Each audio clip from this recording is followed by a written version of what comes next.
Alrighty.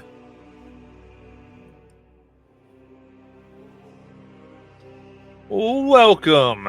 It is time as we start. We're in the midst of our crazy battle. Vampire taking everybody away. The skeleton with a zombie with sunlight. And all types of insanity. And CR is back. Woohoo! And as we saw it, Tyndall, you get to go.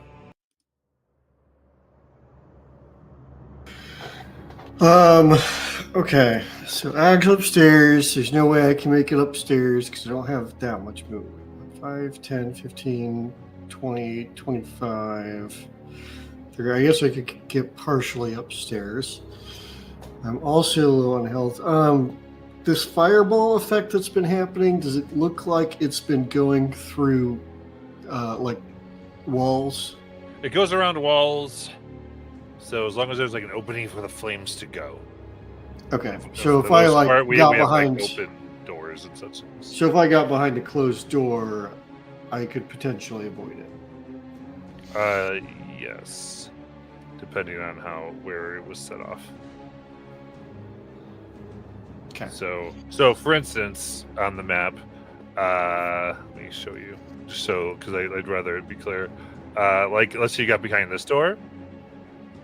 But this door was open, then the fireball could come around and get you. Okay. So it would have to be all access to the room would have to be closed off. Okay. And I guess theoretically, I wouldn't do this, but the way spell is written is it could go under the little crawl space of the door, but I wouldn't do that. The smoke thing. Yep. All right. Trying to figure out if there's a place I can go to avoid that or not. I don't remember. Are these doors down here both open? I believe they are currently open.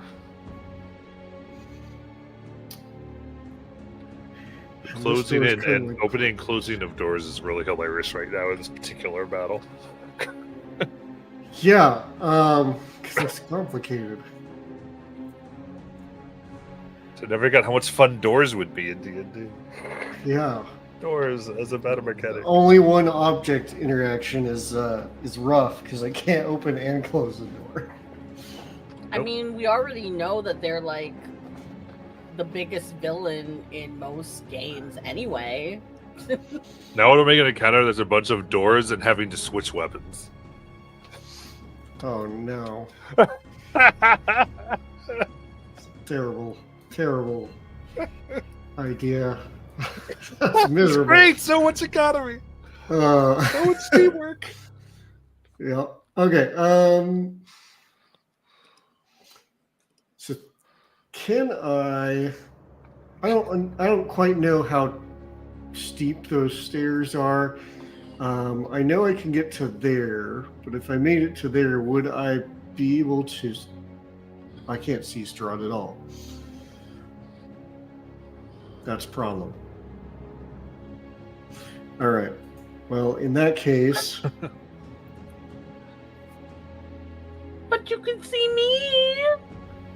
I can. But that just means I'll blast you. Oh! Okay. And I don't want to blast you. So I think... Oh. Boy, this is hard. Because I need to heal myself or I'm going to go down. But at the same time, I need to get some more sunlight up. Oh.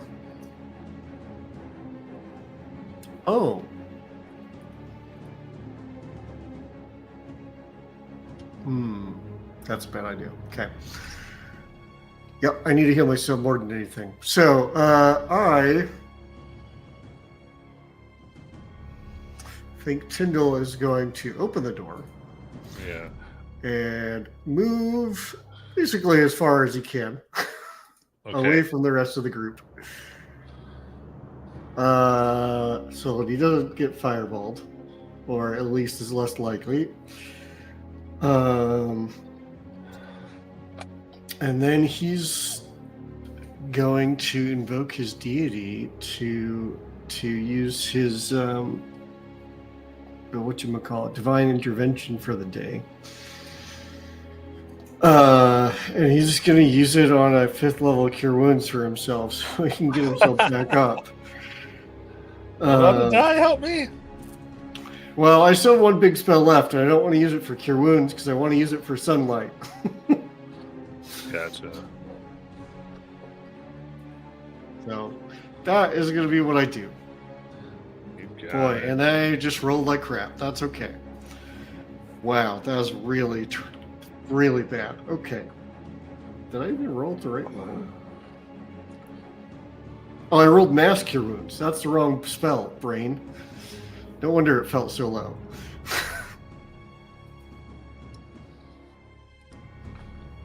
Okay, that's more like what I was expecting. Okay, 45. 4. Cool. And that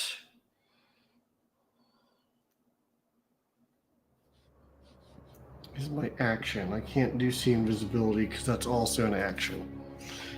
Okay. Yeah, that's all I got. So that's going to be my turn for now. You got it.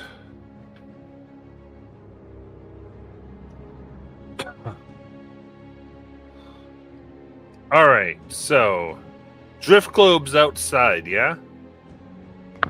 Yeah, it's with my it's with Tommy. Yep. Sorry, I meant to add Sior, and then my dumb brain, because my mouse stopped working, didn't add her. Thank you for that in chat.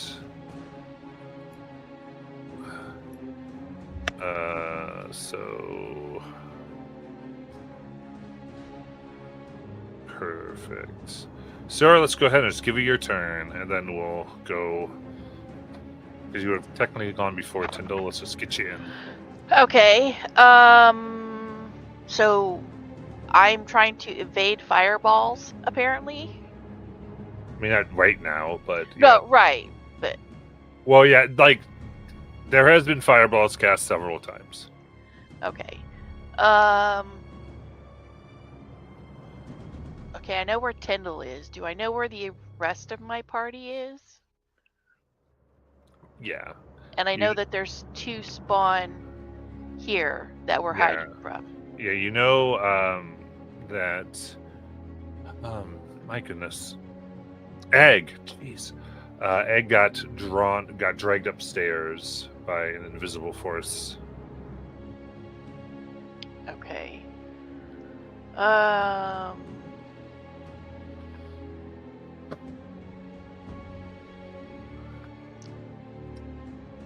I have enough movement to get to her?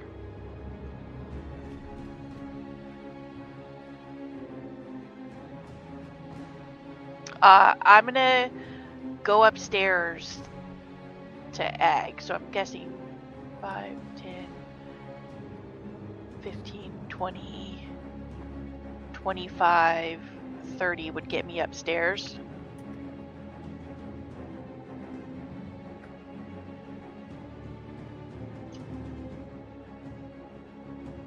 Yeah. So you're going. What's your movement upstairs? I have 40 feet of movement, and I was going upstairs. Okay, so yeah, so you go 5, 10, 15, 20, over here, 28, so 25, 30, 35. So yeah, 40 would get you here. Okay. Because I just want to be where she is. Is there something attacking her, or is she just there? She is floating by her neck, her feet kicking, as though something is holding her there. Okay.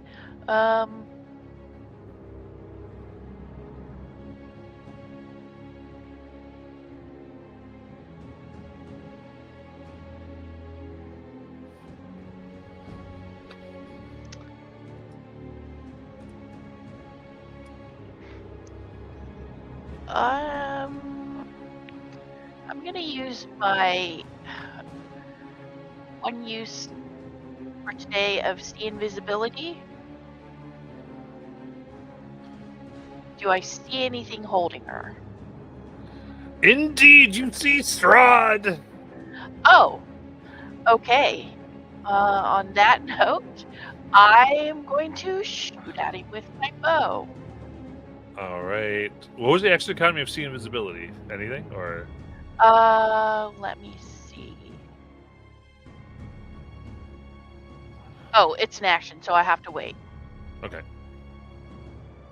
So, I'm going to get my bow ready, so next round I can shoot at him. All right. We'll do that as the somewhat invisible Strahd. Okay, so I've got these jokers down here.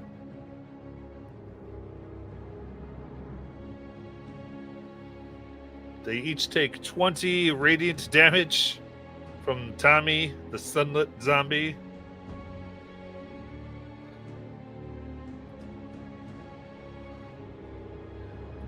Because the start of their turn. So they are no longer turned from turn undead. That should be correct, yes. Okay.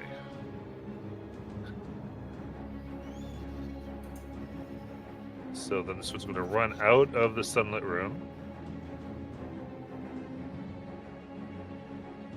And hold the door, close the door. And then it's going to block the door. This one's going to come here. Close the door. 3, 5. Bonus action dash next to Tyndall.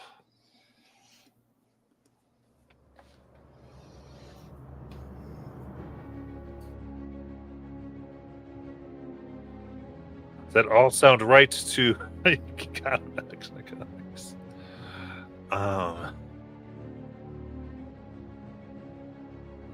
go ahead and take its claw and strike for 17 to hit. That just brushes off the armor. All right, and once again for a dirty 20. Parry with my shield. Nice. As we go to Egg. Okie dokie. I am running out of spell slots too. I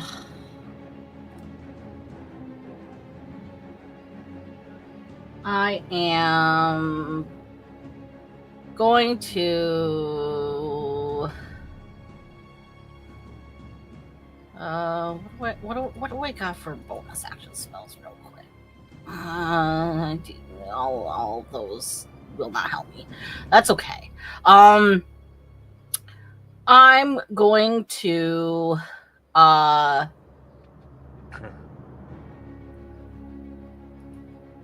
once again Misty Step my way out of this man's grasp.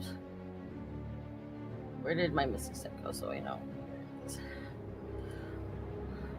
And position myself. We'll go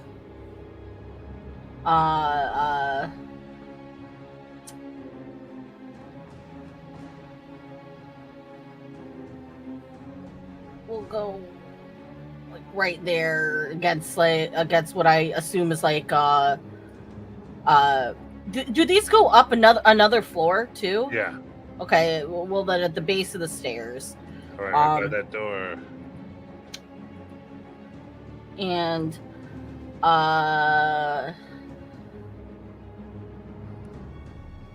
then I will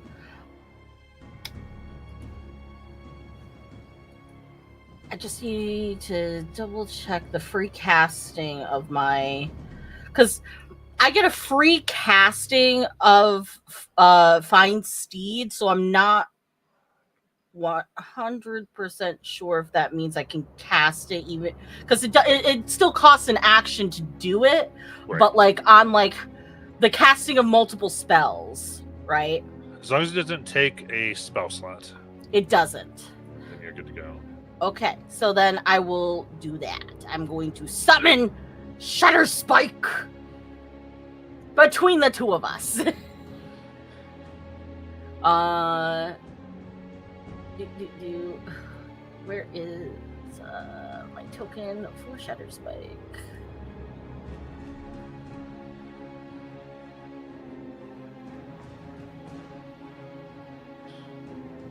Yeah. We'll just put them right there. Theoretically, perfect. they can't be summoned there. They can only be summoned here. That's in okay. this room. And features. Where'd it go? I know I have it in here somewhere. Oh, it's because it's under Find Seed. Duh. I'm so dumb.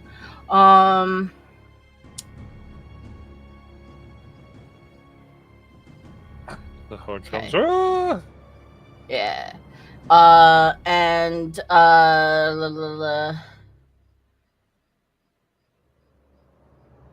it goes right after me when it summons.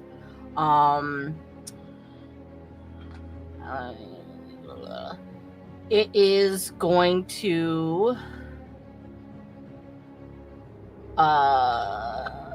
melee attack roll. It's my spell. It's as if it's a spell attack.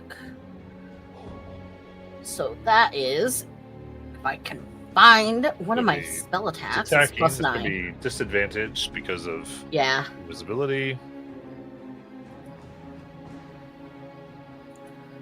I'm rolling it as Eldritch Blast, but it's attacking. It's a 13. It definitely misses. Yep, just hits the air. But that's okay. And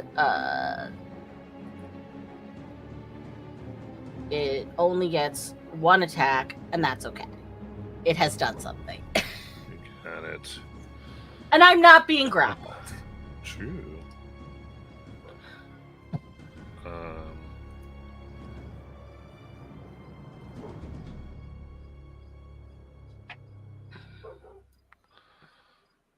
Oh, I see. Okay. So let's look at plan.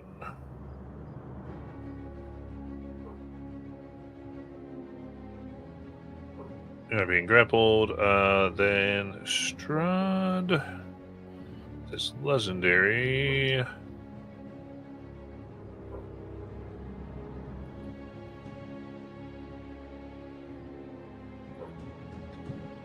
It's going to strike at Siora.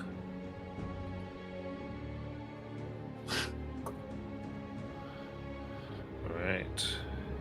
Taking their sword. And that's going to be a number, hopefully. Refresh.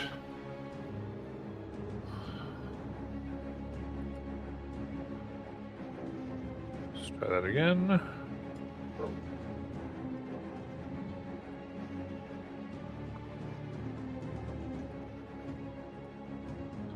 That's a 26 to hit. Oh, that hits. All right. And all right, so so they, I guess this is taking their claw, and that will be 12 necrotic damage, and they will grapple you.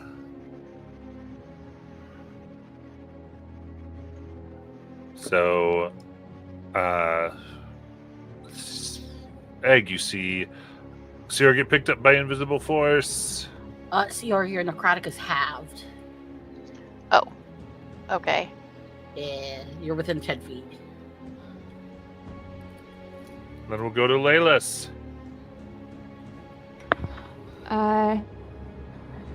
Count Zarevich, I really think we're not really enjoying spending time with you.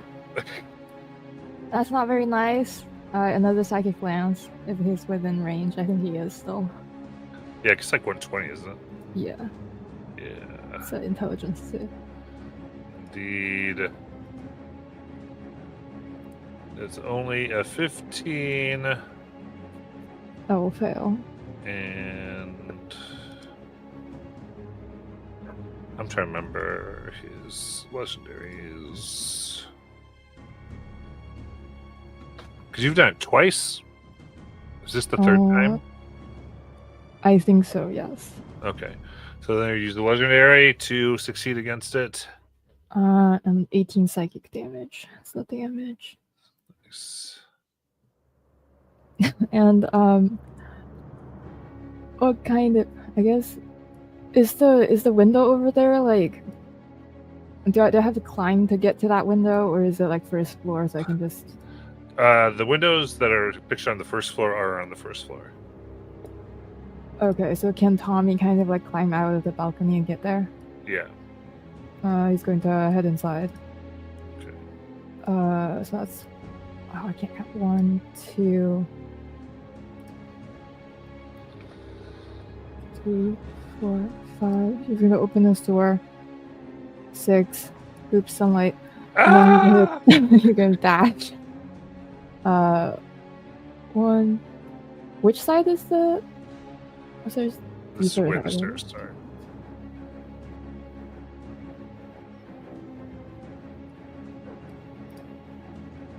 Right? Kind of like that? Yeah.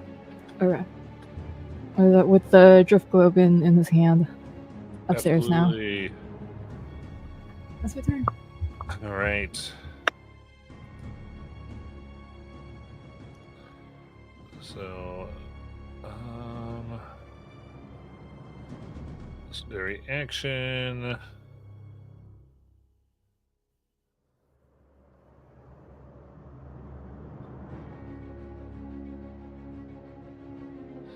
Going to take Siora.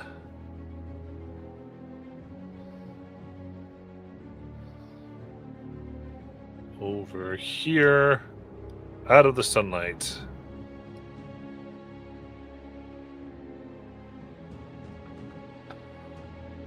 For now.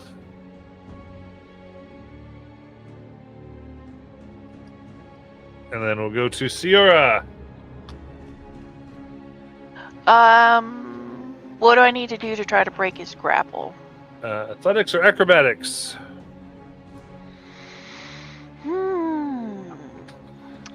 Guess we'll go with athletics. Ooh, for a 23. You're able to wiggle out.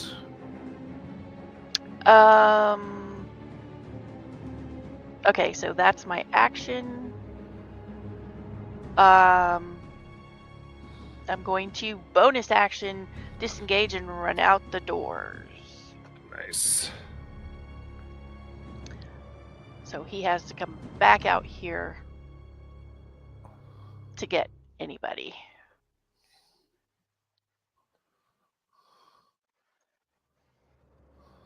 And that'll be my turn. All right. Strahd's turn.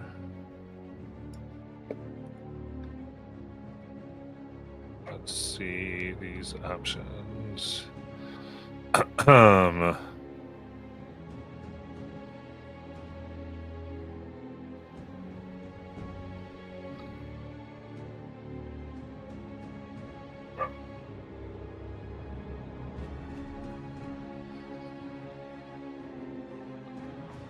Okay, so let's do.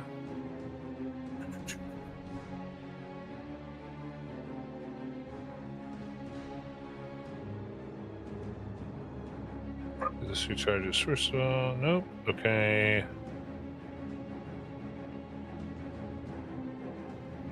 Then remind me, are you all able to be charmed? I think so. Okay. Right? I have advantage against it.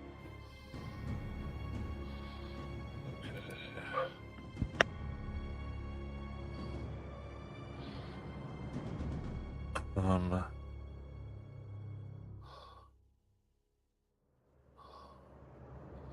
So yeah, so Strahd will come here, and then gaze at Sora. Sora, I need a wisdom saving throw.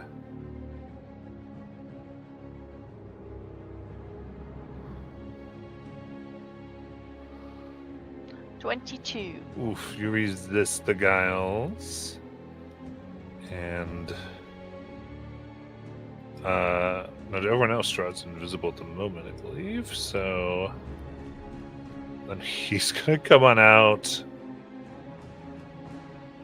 this window. And automatically pass out of sight.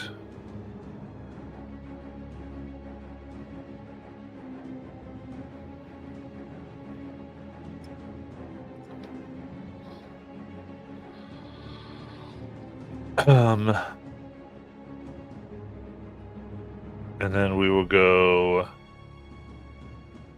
to Tyndall. Cool. Well, Tyndall doesn't know that Strahd is probably stalking him invisibly, so he's going to do what he's going to do. And he's going to look at the vampire right in front of him. Well, a smart vampire would have left when he had the chance. And he's going to cast, so he's going to pull out from his pouch a magnifying glass, and he's going to cast Sunbeam right in this thing's face.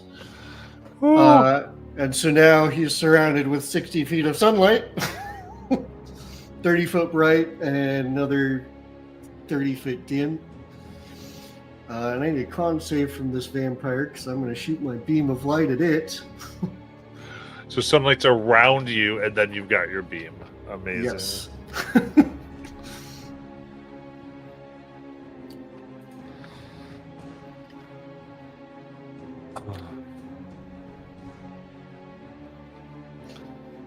So the con save, and then 32 damage on a fail. Yep, so con save is going to be 6. That fails. It takes 32 radiant damage and is blinded. Nice.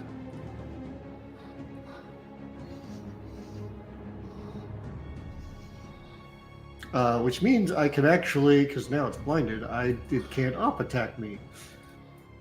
So he's going to take 1, 2, 3 steps this way. So that he's a little closer. Actually, let's 5, 10, 15, 25, 30. So he'll go 25, 30 to kind of move toward the rest of the group, knowing they're all upstairs. Got it.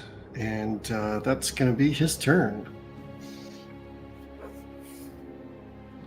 All right. Vampire in the room with you takes the damage. And is going to go to attack. Likely unsuccessfully. Let's see what happens. Till it rolls a natural 20.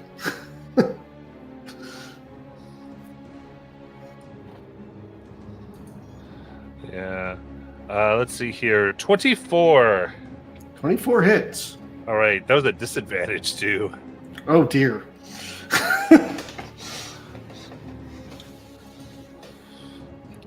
In that case, yeah, they're gonna go that for a grapple,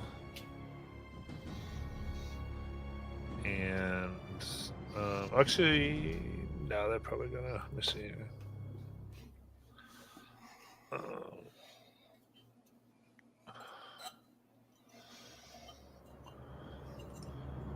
they're just gonna let damage go on that. Actually, 8 slashing damage.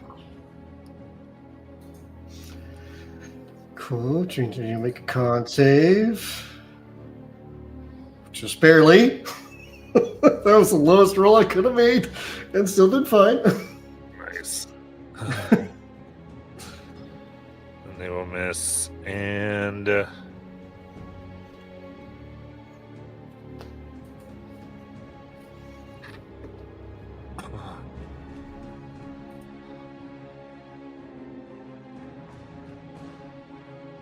using their movement, they're going to actually come in here and dash outside with Layla. That's not okay. But they will do you can take a nap if you want. Well, Tyndall can take a nap. I mean, I would, but that would mean pulling out my dagger, and I can't hit crap with my dagger, so I'm going to save my reaction for something else in case I need it. Got it. This one, how does the sunlight just destroy their life? Oh man. I mean, yeah, it's just standing in sunlight, so I think its skin bubbles and boils after having been blinded in the face and just scrambling all over the place, trying to get away and can't find the window before it turns to dust. We will go to Ag. Ag will probably move herself closer to Shatterspike. She'll probably ask Siora, like, well, which way did he go? Or like, did you see him? No, she would ask, did you see him? Because she saw Siora getting grappled, at least, and possibly like the magic of see invisibility. I would respond, yes, he went out the window in that room. Then I would shout downwards to the rest of the group. He went out the window on whatever side of the building that is. So whoever can hear me can know, including him. And then I will also use see invisibility. Nice.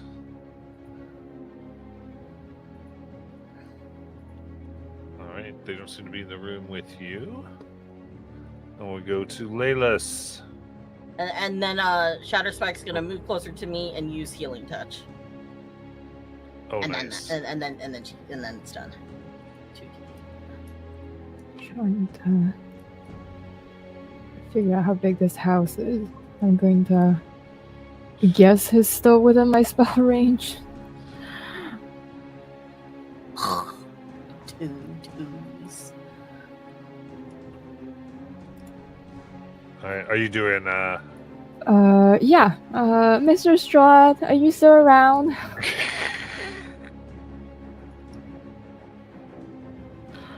In save of 23. There goes my last spell slot. Okay, 16 psychic damage. Then, bonus. Do I have a bonus action?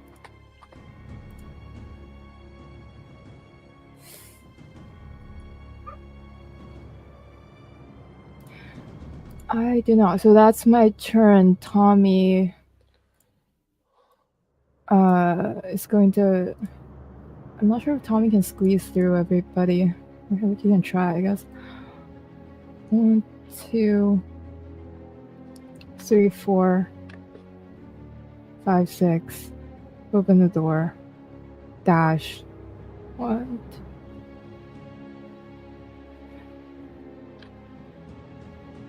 Can you jump out the window? Yeah, he can jump out. Yeah, he'll jump out and be prone. I don't know how tall this is. So that is first floor, second floor, so about 20 feet.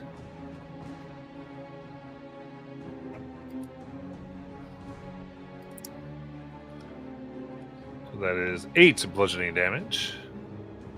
Alright. What's the distance on the globe? 60 feet radius, I think. Yeah, that's my turn. All right. And Siora.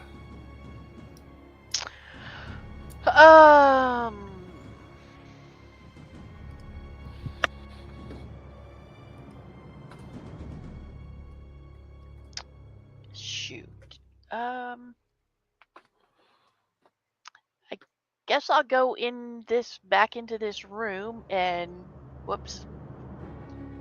and look out the window. See if I can see him anywhere.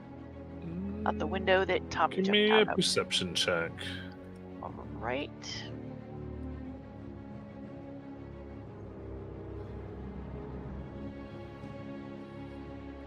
$28.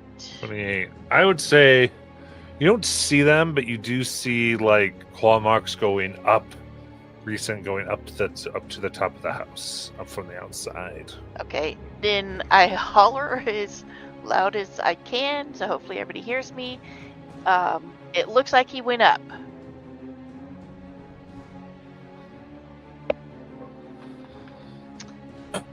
And I guess that will be my turn. Since I can't see him, I can't really do anything else. Very good. And with that,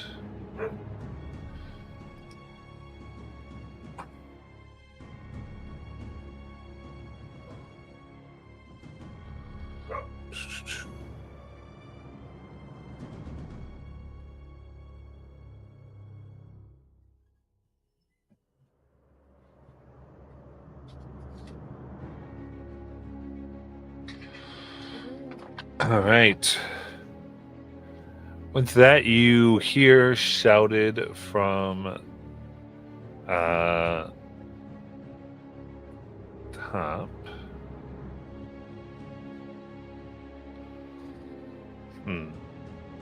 You are indeed formidable. I will allow you to leave Barovia.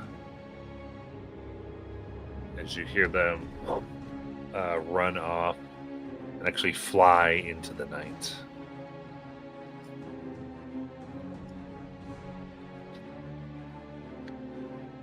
And with that, Death House gets quiet once more.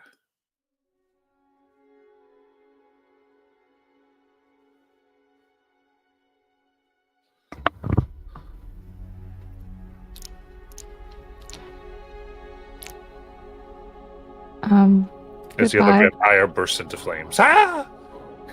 Oh, I was about to say goodbye, friend, but alright.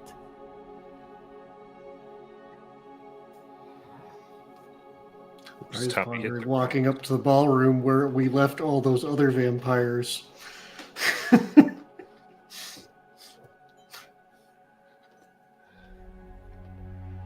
Hitting them all with a sunbeam. That would be fun. Is everybody okay down there? I'm Physically alive. or emotionally? Because I'm not okay emotionally. Tom will make his way up to regroup with his. My eyes! Tyndall, why are you so bright? Magic? Divine magic? It hurts. Why is there a big horse in here? This seems like an odd place to have your steed. Kind of But doesn't fit very Shadowspike well. heals you with his beautiful holy aura. Shadowspike sneezes. But how are we getting them out of here? I don't think they can fit through the stairwell. Oh, I can poof him away. Oh, that's nice.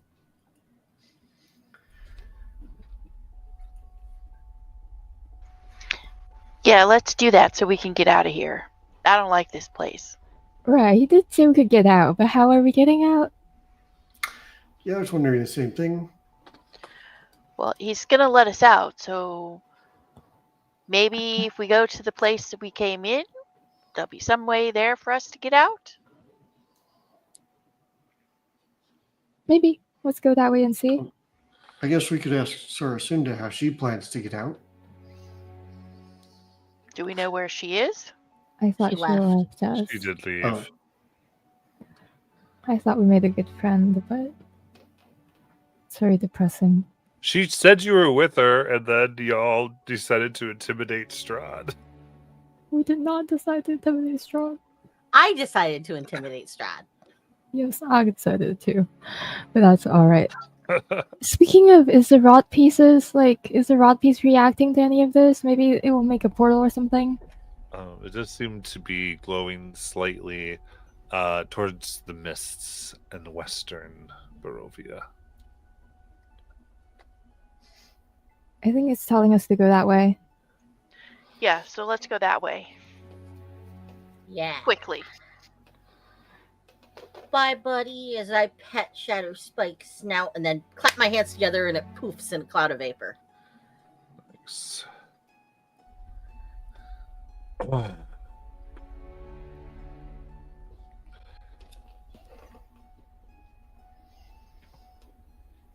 Very good. Begin to make your trek then, therefore, out to the western reaches.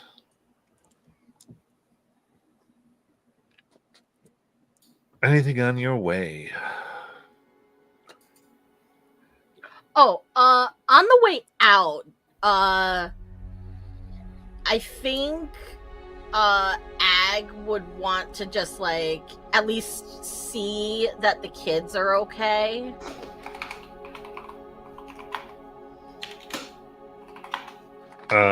Indeed, they seem to be all right. Like, you see the neighbor and And I think seeing that but they're part of their with, house looks a little on fire.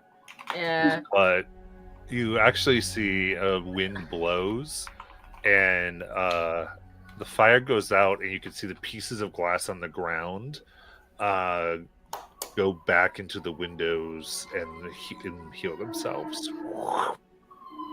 this place is so weird. Wow. But I want a house like that.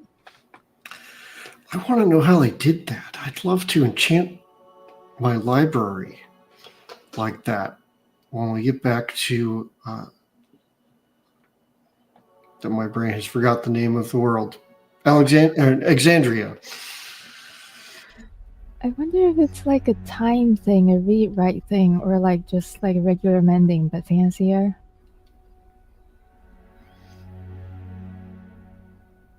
Looking at the magic, does it look like it's wibbly wobbly, timey wimey stuff, or rewinding time, or does it look like it's just mending itself?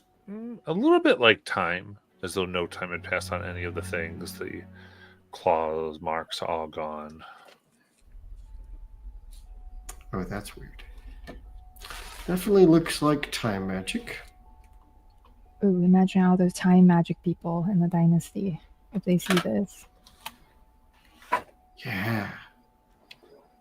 I'll have to take some notes. Maybe it will be in all of those books you stole. Maybe. I got some reading ahead of me.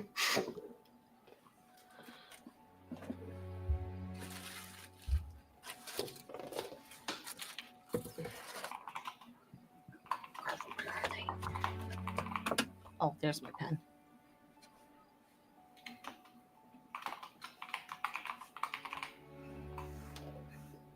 Westward. All right. So you start to move towards the mists. There you do meet Sarah Sunda, who goes, sees you, kind of her eyes glowing blue flames.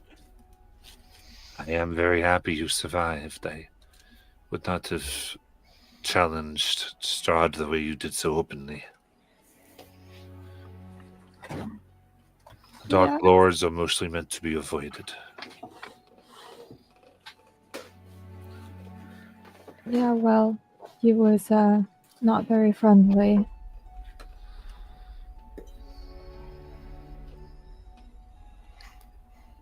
But where are you heading next?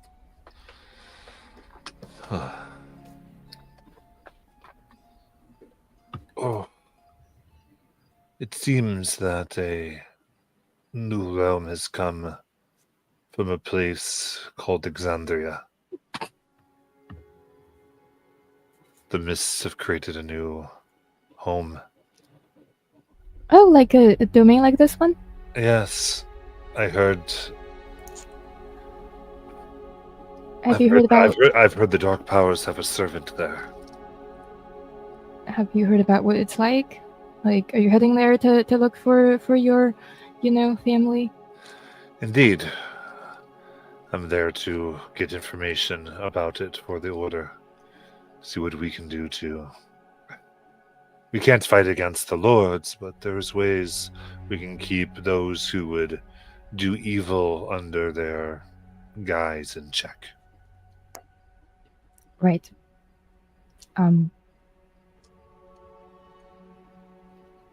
Oh, do you happen to know, like, the way out of here exactly? Seems that Strahd gave you permission. With your peace, the mists should guide you home. Or to another realm. I'm going to be very angry if it's another realm, but alright.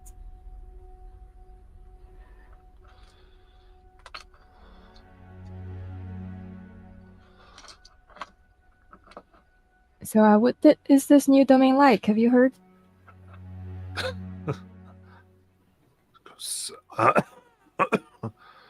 Holiday knew it changes. At one point, it was mostly a house where children were hunted, and then there was meant to be more. It's kind of funny. The rumors we got that it was a changing. I guess it's as though dark powers wanted more. This world that they've incited. And we'll see who. I don't know much, only that the space for it has been waiting for some time. It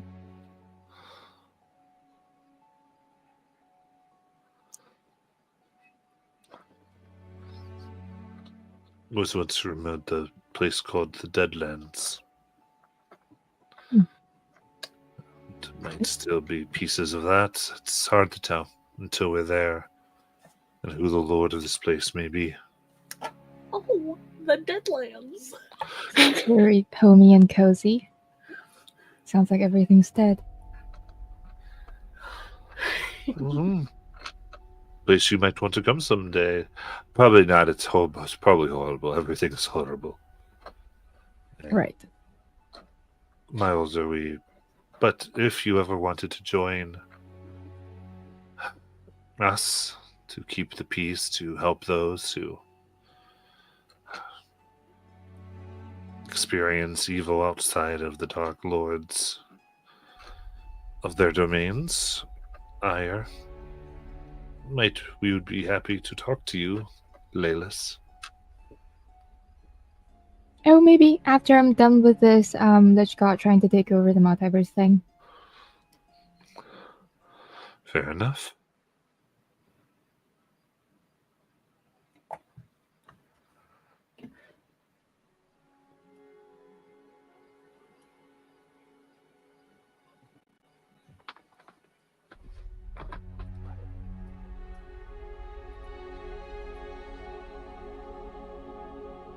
Well, good luck with your new domain hunting and evil vanquishing, whatever you do over there. I think we're going to head to wherever some wizards want to throw us next. She looks, good luck. She takes out this strange symbol that glows dimly with fire as she begins walking into the mists and vanishes. And there she goes. She's so cool. Now that was an exit.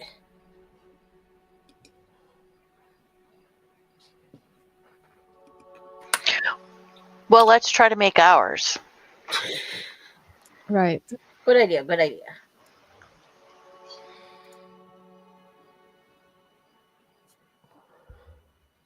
I think we would kind of like use the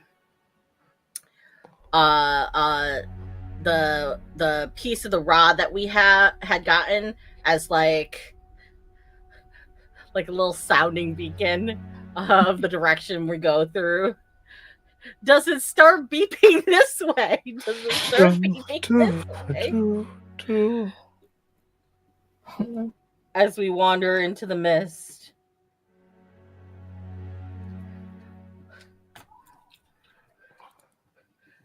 New World Roulette.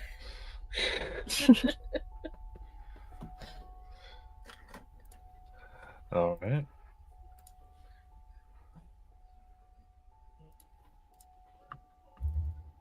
As you push forward,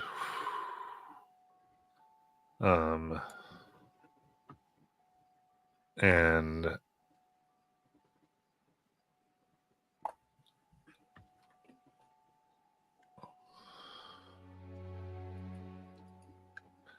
as the power gets, as the mist gets thicker,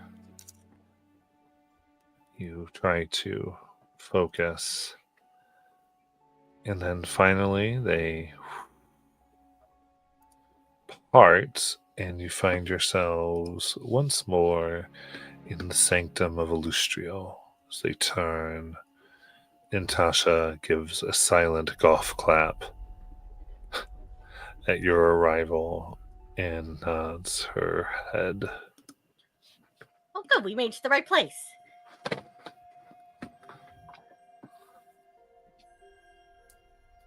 I'm so very tired. I got assaulted by vampires and then by sunlight and then by sunlight and vampires at once.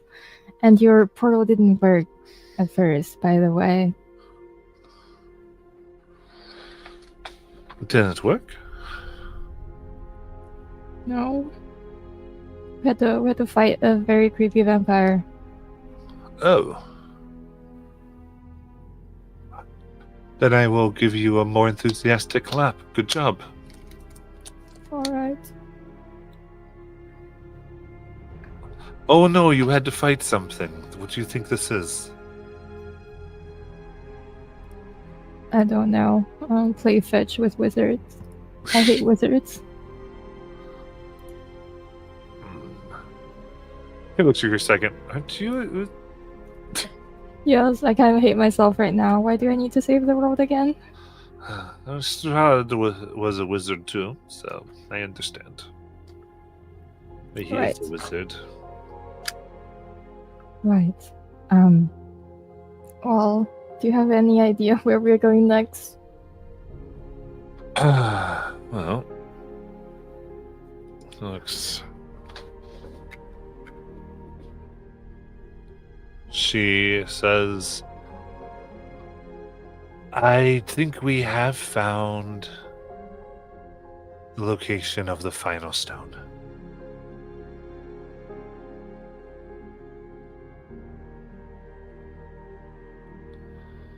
But of course you can rest if, one small walk in another realm was too much for you. It was. But can you tell us more about the final stone? It's known as the Bloodstone of Power. A little dramatic, if you ask me. And she kind of flips her luxurious brown hair over her shoulder and looks at Illustrio and Waterkinen and give her this nod of encouragement as she takes a deep breath and her red robes flutter in a breeze that seems to come from nowhere, very dramatically. Goes slight smile. We have discovered that the stone we seek is held by the Athar, a faction here in the city that rejects the gods entirely. They view the Sword of Caste as the ultimate symbol of rebellion against divine authority. After extensive investigation, we've confirmed that it's kept in the ruins of the Shattered Temple. Once dedicated to a dead god, it now serves as the headquarters of the Athar. Lucrio pops in with her soft voice. Now the last thing we want is to antagonize a faction in Sigil, especially one as deeply entrenched as the Athar. Their influence here stretches back farther than most can remember. Tasha comes in. That's right. That's why brute force should only be used as a last resort. Taps Laylis on the shoulder and sort of kicks Ciara. Negotiation or deception are a far wiser approach. Appealing to their beliefs could even turn them into allies the author can be reasoned with. Convincing them that uniting the Bloodstones could lead to the destruction of another so-called god, a threat we're willing to oppose on their behalf. That should align with their ideology, right? At this, Mordekainen gives her a little bit of a look and starts drinking. Anyway. The author keep the stone close, hoping to eventually find the remaining two, which of course we have. This gives us an edge for negotiation. We might be able to secure an audience with Factal Terrence. He's a fiercely dedicated leader, and we believe you could persuade him to believe in a prophecy we've prepared for you. This prophecy claims that the Sword of Kas holds the power to slay a deity, and that its destiny is to fulfill this purpose. With the right delivery, they might view our mission as a shared goal. Especially since the deity in question is Vecna themselves. Of course, if negotiation fails, you can just steal it. Right. Very flexible plan. Just not a lot of rough stuff. Lady of Pain, we've heard rumors they might be getting a bit suspicious of all of our activity. Right. So I feel like Tyndall, you should probably hide your symbols really, really well when we go talk. Well, no need to drop names.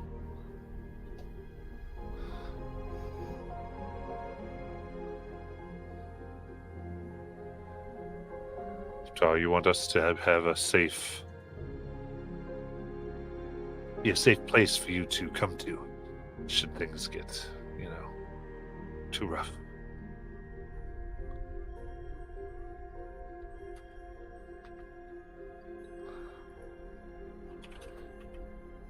What would y'all like to do? Take a nap. Pass out for 8 hours. Yeah, I'm magically exhausted, and I need to take some rest before we continue, unless we want to get clobbered. I suppose if we could do this without violence and through persuasion alone, we might be fine, but that hasn't historically been how things happen for us, so I'd rather be prepared. Yeah. Things always go wrong. It's kind of right.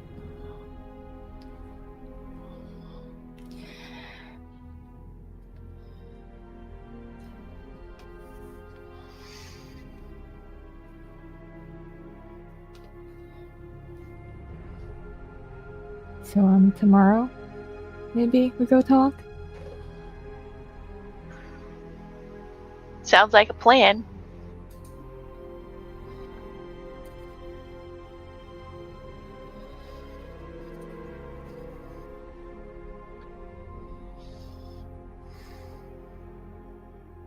All right, you take your long rest. Anything you want to do?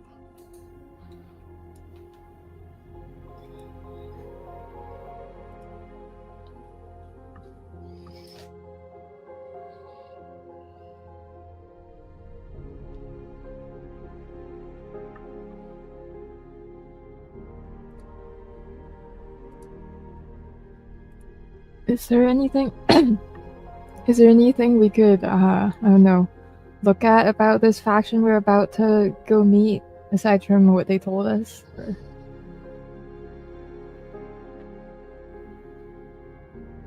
It's all of you.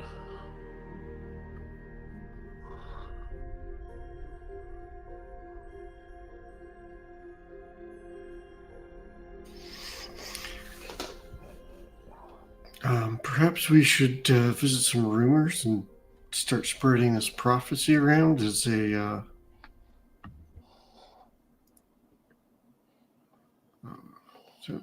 so people are aware of it. Hopefully, it finds its way to the ears of this faction we're looking for. Right. I think it'd be more convincing if they had heard it before we walked in the door.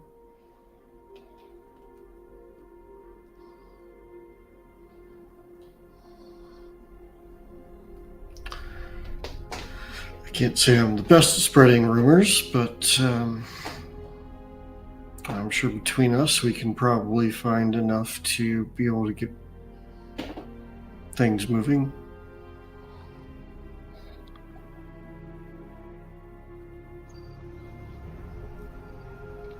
We could start by going to a place where people gather on a somewhat regular basis, like, I don't know, go have some breakfast or dinner and talk about it while we're there. Talk about it with each other while we're there. Yeah, people like to eavesdrop. Let people overhear us. Yeah, something like that.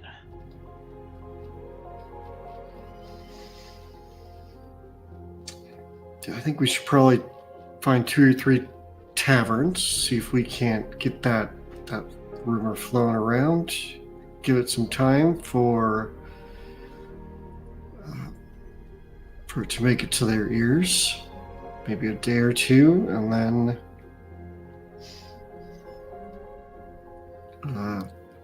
then maybe if we make our approach, we can convince them then. Yeah, I think that sounds like a good plan.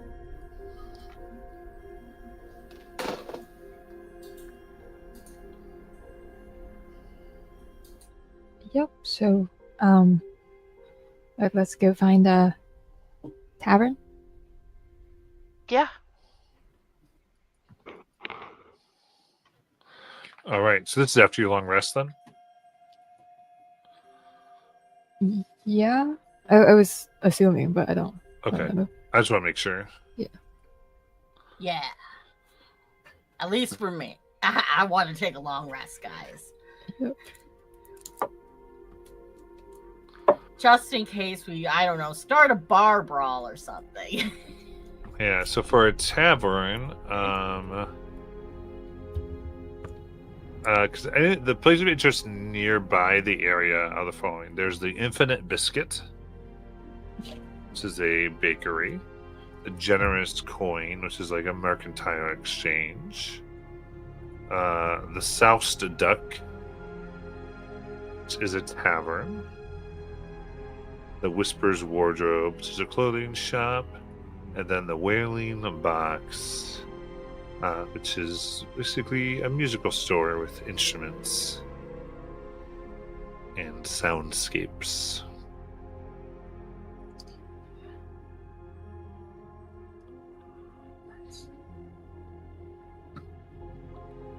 So I guess the tavern was what we were thinking.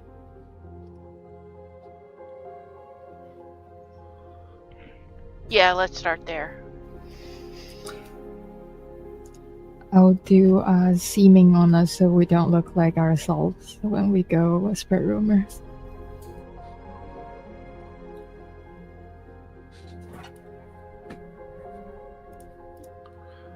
All right.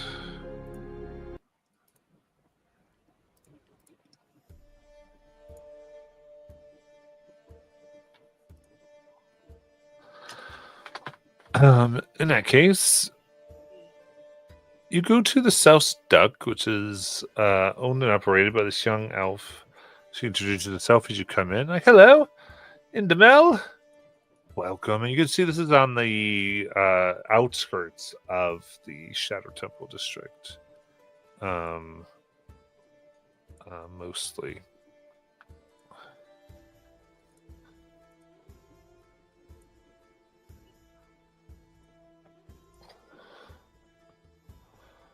And she greets you, and you can see it's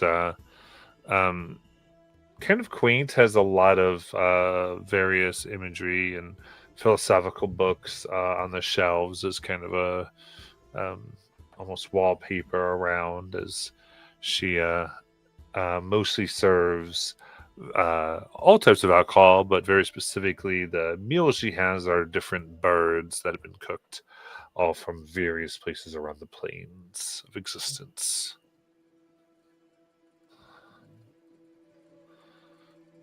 There's abyssal chicken and flying. Oh, I'm sorry. Clawed parrot. All types of things. What would you like to do? I will immediately order abyssal chicken. That Me is too. a delicacy from my hometown. It is. And Sierra's gonna try it. All right. It has an interesting spicier taste that also leaves a tinge of hopelessness that then is quelched by the spirits that are served with it.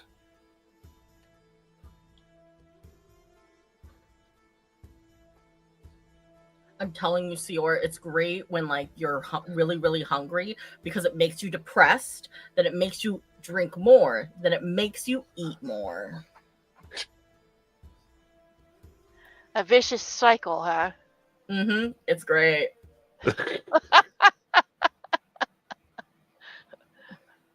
Well, we'll have to figure out how to get you the ingredients so that you can make it, so that when we're on these long journeys and we're starting to feel depressed.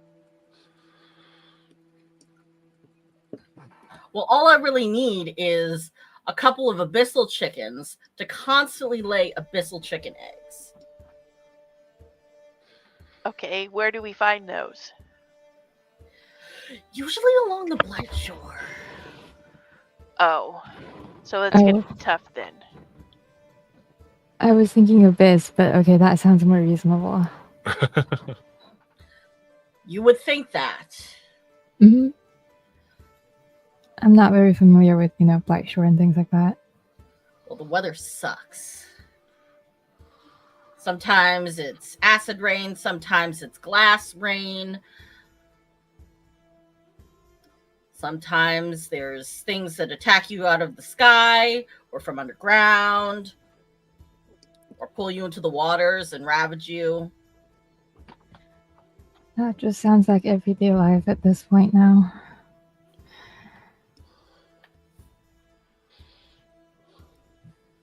Oh well. But, should we talk about the thing?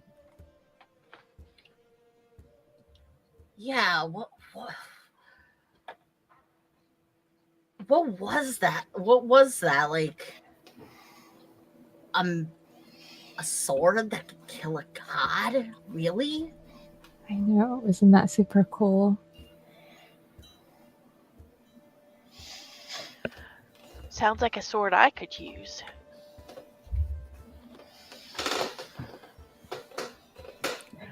Why would anyone want to kill a god? Well, what if it's some really, really, really, like, 10 times more evil than all the ones put together? I mean, it can't possibly be powerful enough to kill a god, do you think? I mean, I'll be honest, I guess a sword that's really powerful sounds great.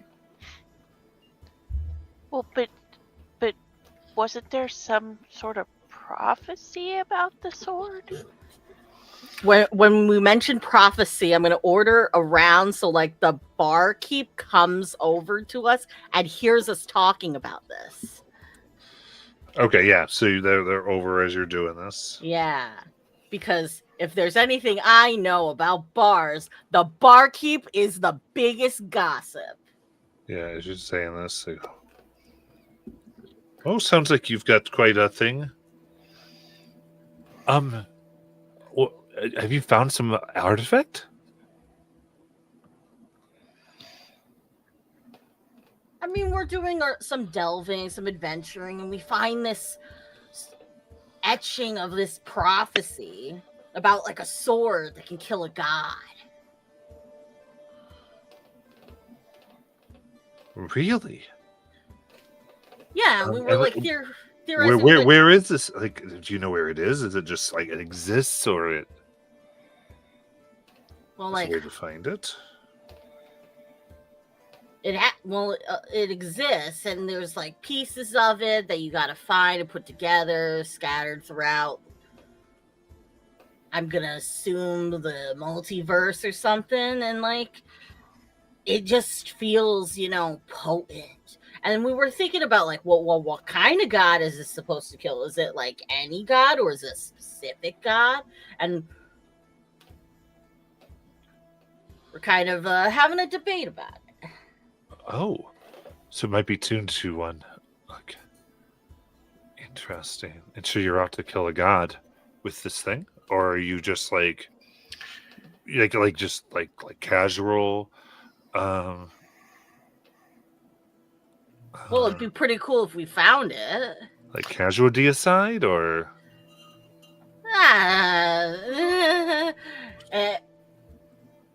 It's really just a prophecy we stumbled across yeah. somewhere.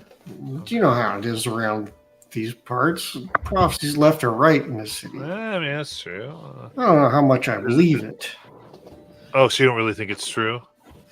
I don't know. Sounds I pretty mean- legit. My friends seem convinced.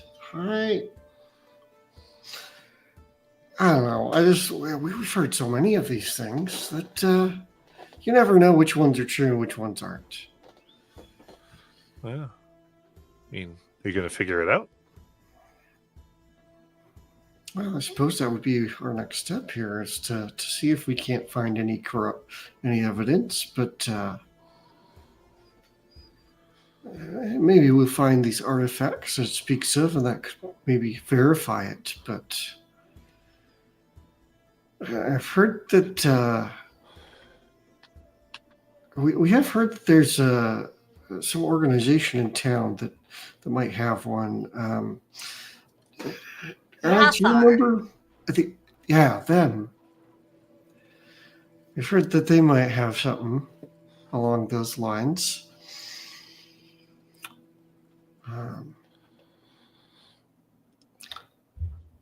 Maybe we'll start there.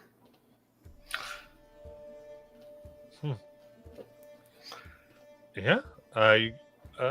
Give me a group persuasion check here to seed this rumor. Matt, I was gonna try to cast enhance ability on our way in, knowing that we were gonna talk about this, given that it was pre-planned. Yeah, 100%. Cool. And I will cast it.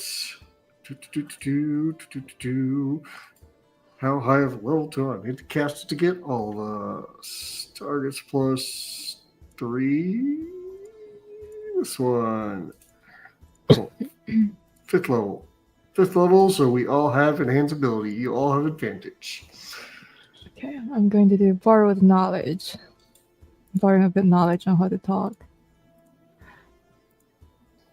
This is persuasion, right? Yeah. Ooh. Oh, good. I rolled the same number twice, and it was 5. Okay. So I got 12 total. I got a 14. 18. 30.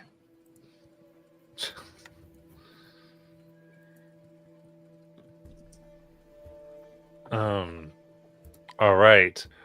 As you all let this go out, you can see she kind of looks, and as you spend your time here, she begins to take care of other patrons, and sooner than you'd even suspect, there's a bit of rumors that spread around, and the whole bar is talking.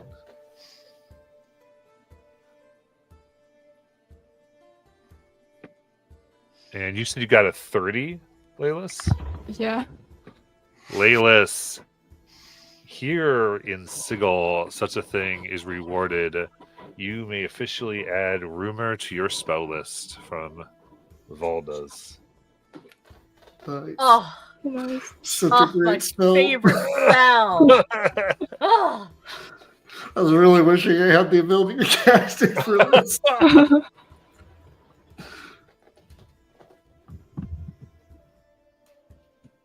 believe me, I checked my spell list. I was like, do I get this? I don't. That's okay. I will try my best.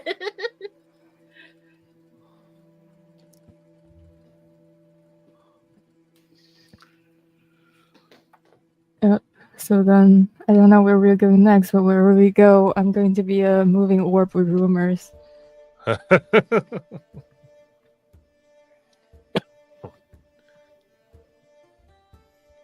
Yeah, you can tell me what you'd want to do from here. I was busy catching up on notes when you gave us the list of tavern names. So I need somebody else to help me out.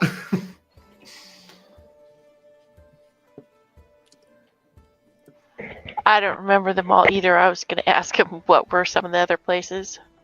Sure. There was a bakery.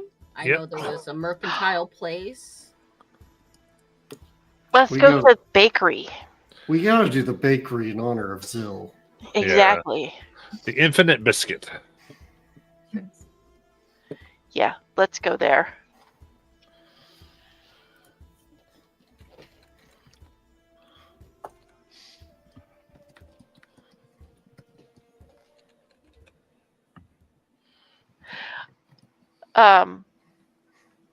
So as since we're walking around, we might as well talk about it too. So, I still can't believe that we found that. I know. Like can you believe that there's a prophecy about killing a god that with that kind of power? I know, that's just crazy. Like, I mean, who would have thought you'd want to do that? Who would have created something to be able to do that? What were they thinking? I mean, they were probably thinking they wanted to be the most powerful being in the universe. Like, why else would you? Or I guess they may be trying to take on one of the betrayer gods. Or maybe they just.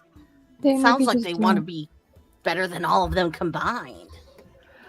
Or maybe they just don't really like the god they're trying to kill. No. Could be. Wasn't there a god that just became a god really recently? What's their name? I kind of forgot. Oh, you mean that guy that's trying to become one? No, I mean I heard they succeeded a while back, but it was pretty recent. I don't recall.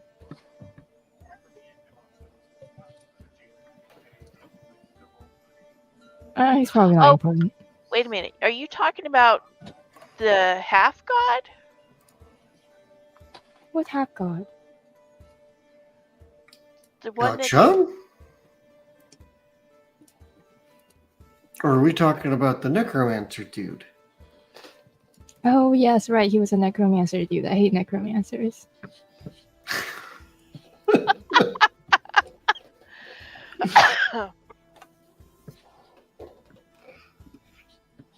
Or you talk about Ag's friend? I mean, technically, he's not really. Well, he is a god-ish. It's just primordial titans came before. They're made of the elements themselves, practically. Was this weapon created by a primordial titan to punish some unruly god that they're in charge of or something? Now that sounds like an epic prophecy.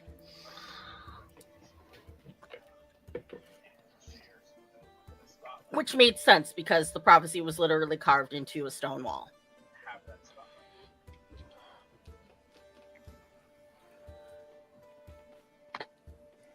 Yeah. Okay, I can kind of see that.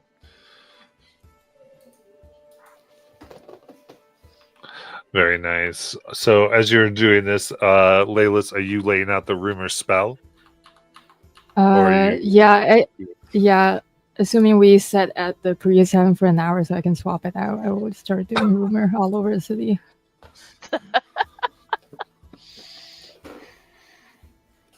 Nice. All right. Of course, a prophecy is carved into a stone wall. What would they do? Put it on parchment? Ah! Could have been a stone tablet. As mounted in a wall? Or that. Although it would be really cool if there was like a prophecy etched on like somebody's bones, you know. What? Sorry, Laylis. That's just way too graphic. Ag.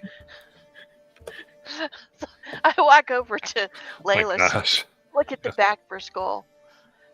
Wait, Egg, do you see something here?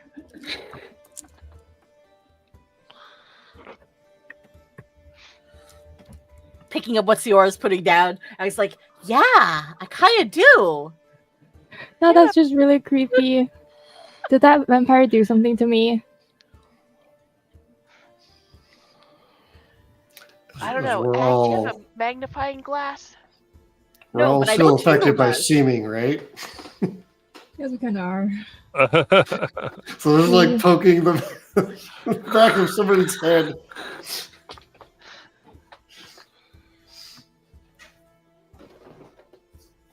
That's Laylis. hilarious. We're just messing It'd be with ya. even more hilarious if Laylis like is seeming into like somebody with hair. Totally a bold dude.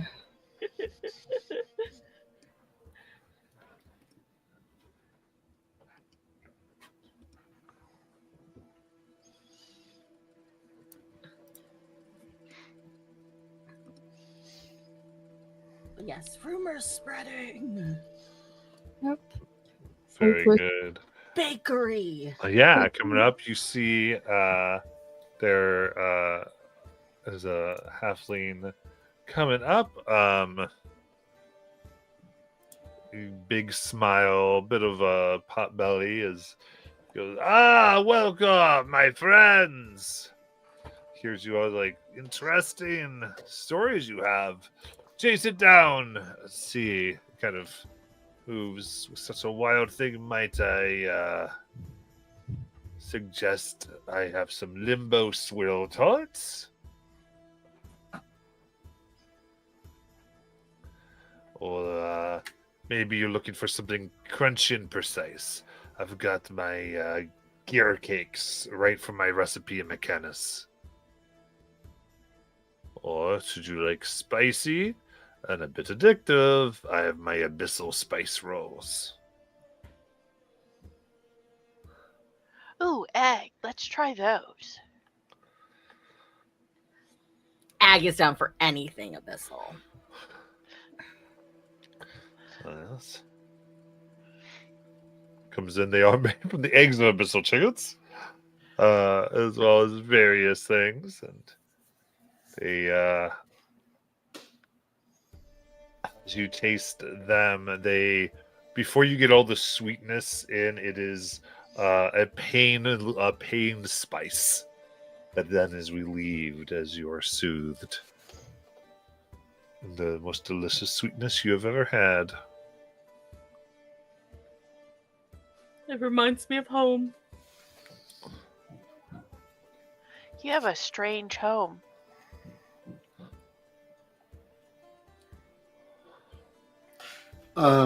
I assume they have these things on display. Looking at the gear cakes, are they like actually metal, or do they just look like gears? They generally look like gears. The biggest thing you see that they seem to be made of like a crunchy breadcrumb with a cake. But what gets you before them is that they are absolutely identical with each other, even down to what usually been like this breadcrumb crust that has been like caramelized and fried a little bit. The crumbs themselves are identical to every other crumb, and they're all in the precise position as each other. Oh, that's fascinating. How did they manage that? I want to try one of those. Point to the gear cakes.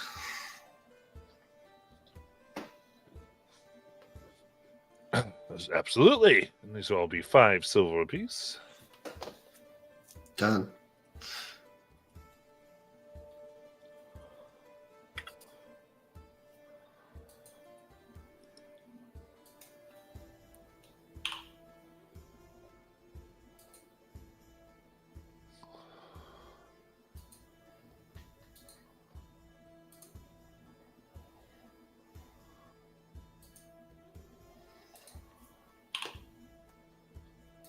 All right. So, as you come in, suddenly you can hear him talking to customers, thanks to your talk plus the rumor spell of welcome. Hey, strange things going about. I've been inspired.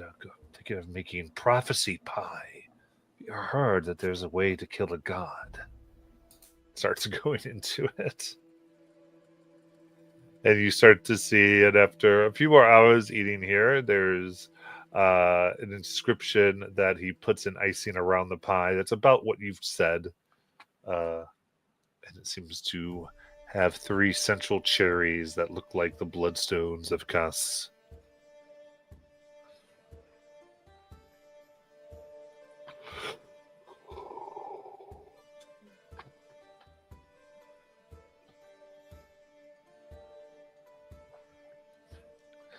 All right. So I have it that we have done a lot of legwork with these prophecies.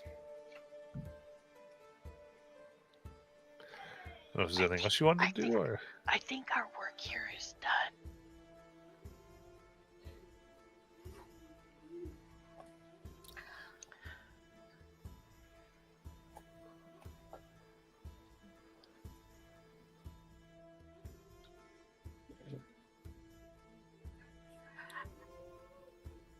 As we're on our way out, Ag's just kind of like reaching back, but also getting dragged. The same.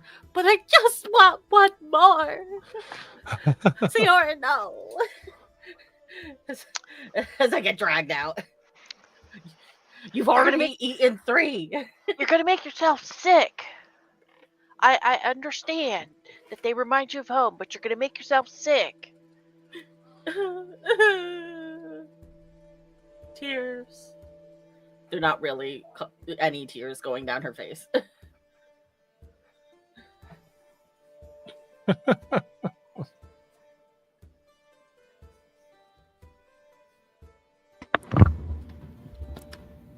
I think we've been pretty successful on spreading the talks, huh? Yep.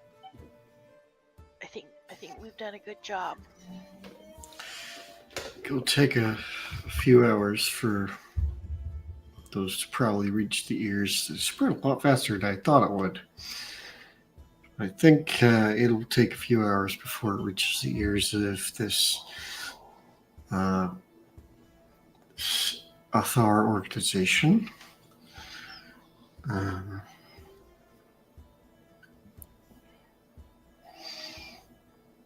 We could probably try to figure out where we want to meet them if they agree to meeting with us. We'll probably meet them at their temple, sanctuary, headquarters, whatever they're calling it. Right. Do you know where that is in the city?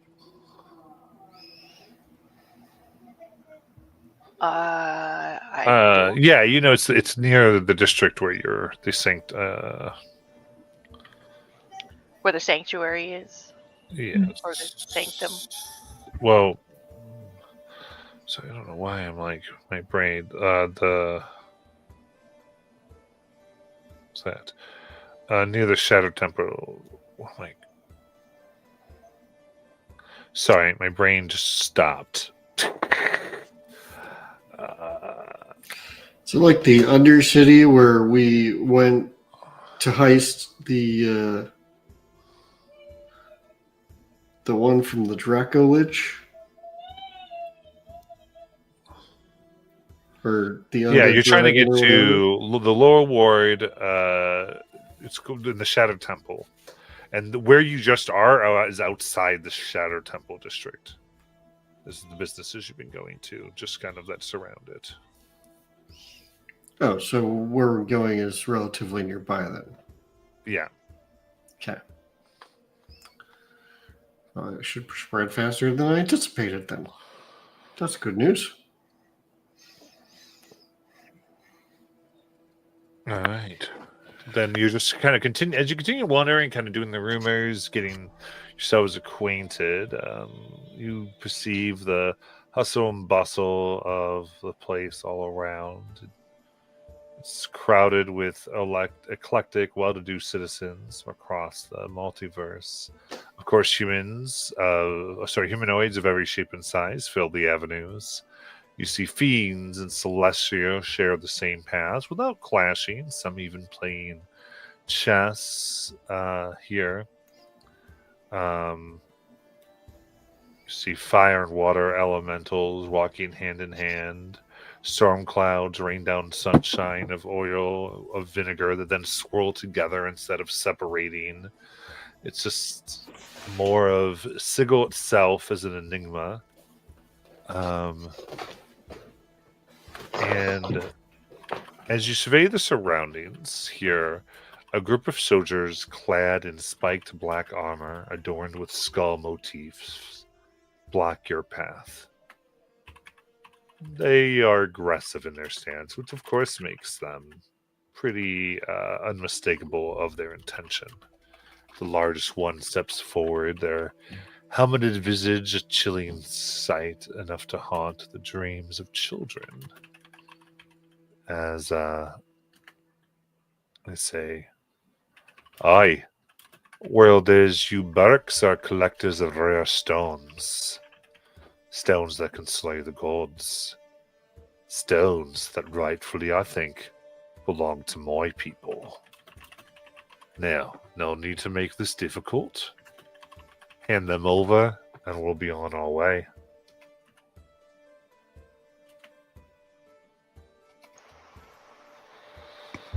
Stones? Do you have any stones, Tyndall? Do you know what he's talking about? I mean, I got this stone. I pull out the sending stone to the curator at of the Cobalt Soul at Ankarel. I got this stone, but I don't know why they'd want it. What about you, Ag? I got these. And she pulls out a linty piece of like the bloodstone candy, and then she puts it in her mouth and very visibly like shows them that it's candy because like it's a crystal candy. Nice. What about you, Laylis? I that don't know. Do I still have that stone in my eye? No, I took it out. Well, who are your people exactly? 'Cause we kind of need some context, to find the stone maybe you need. Or the Doom Guard. Such things come under our purview. The who? The Doom Guard. That sounds very scary. Yeah, it sounds like Doom's on the loom.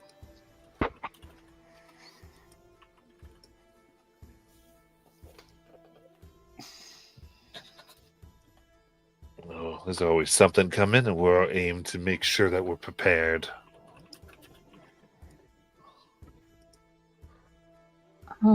Are you affiliated with any faction party, or you just, We are a faction. Oh, sorry about that. Listen, everything's supposed to fall apart. And word is you've got something that could keep things together. Anything that might stop the ultimate unraveling isn't something all folk need to be having around.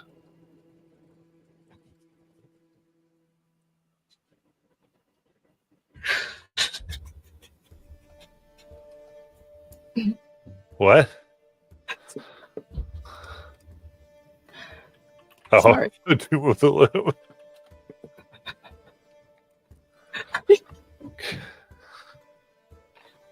Sorry Sorry, again. I just can't stop laughing. See, I said doom and gloom, and that's immediately where my brain went. Just these skulls in a bowl. Oh no. Sorry. I was laughing first because I got with my comment. I got Tyndall. I saw him do kind of the head smack thing. Oh. Oh. Anyway, I don't think we have what you're looking for, so you might as well move along. All right, I'll do deception from Egg and Ciora.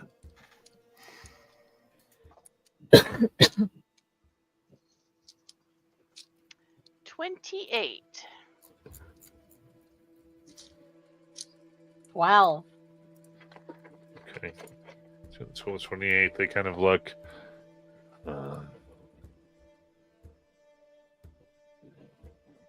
If you're lying to us, there's going to be hells to pay. And the four of them turn and begin moving about their day. Then, as you get ready to get to the district, we'll go ahead and take our break.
Alrighty.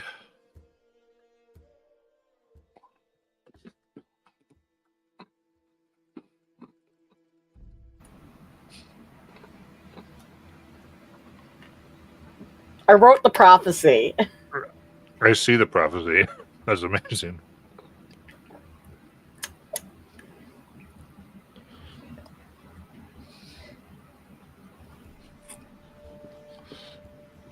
Very fun. I can't tell you how much trouble I had with trying to rhyme slay and something that wasn't slay or away. That didn't sound really weird.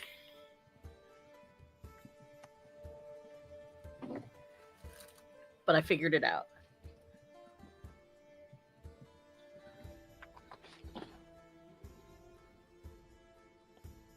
Very fun.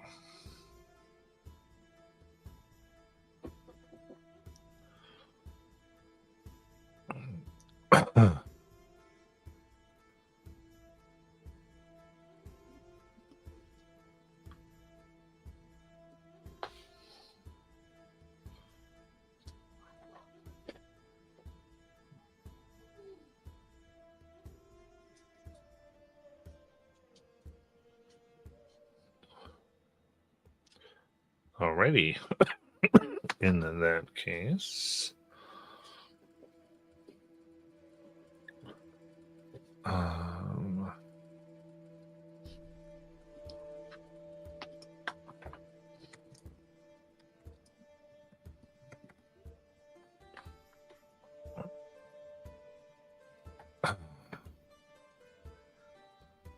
Were we gonna see if we could arrange an audience with the Athar next? Was that the next part of the plan? I think that's the plan, yeah. Yeah.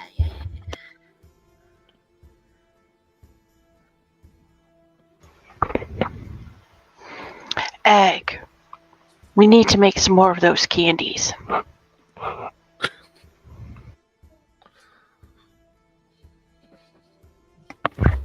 And I think we need a really cool name, because those guys just called themselves the Doomsguard, and I thought that sounded really scary.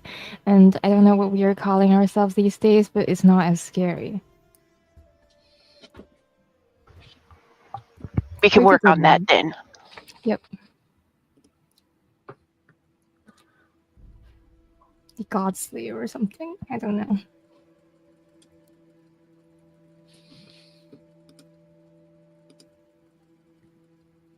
We'll work on it, since we haven't technically slayed a god. Right. Yet. I don't know since when did that become our goal, but okay.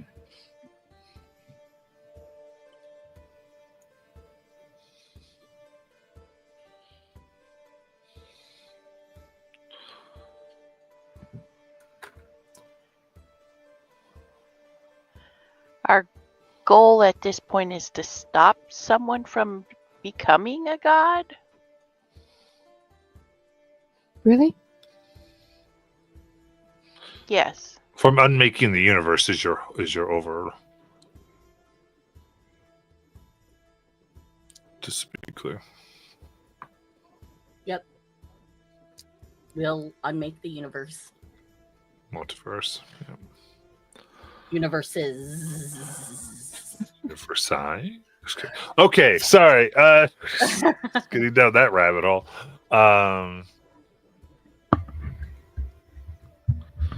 Very fun.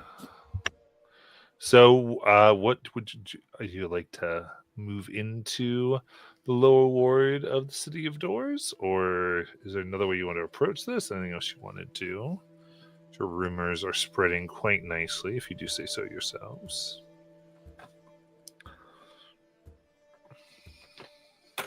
You did seem to hold off the Doom Guard effectively.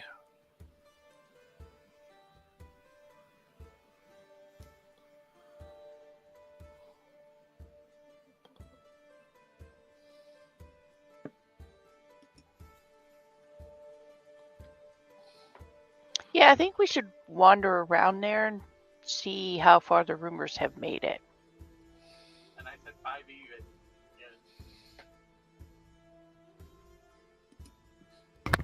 Yeah, as we go, would we know like if the people of this faction have some sort of symbol or uniform or things like that on them, so we can see if this faction has heard about what's going on? Are you sure trying to find like other people with that uniform? No, I mean the faction we're trying to talk to. What's her name again? The Athar. Yeah. Okay.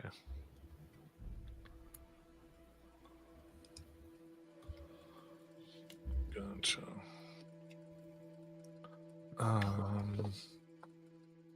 So they're all like, you'd have to make your way into the Shadow Temple district proper. Would probably be the first thing you'd be looking into. You might be able to find some at the bar that you're at if you wanted to wait around there. Just kind of depends on if you want to get them fully in there or wait.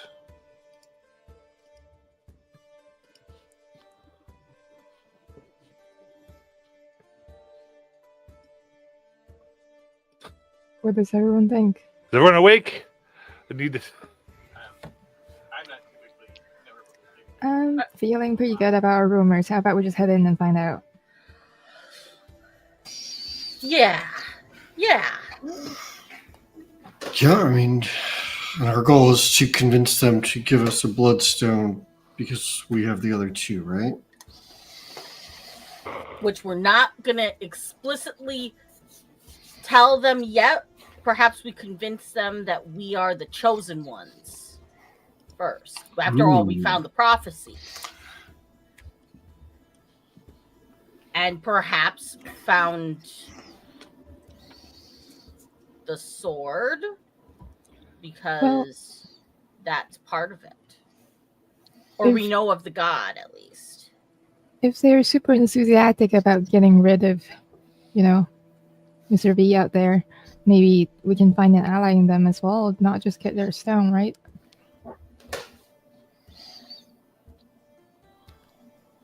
Yeah, they're not supposed to be super, they rejected the gods, so yeah.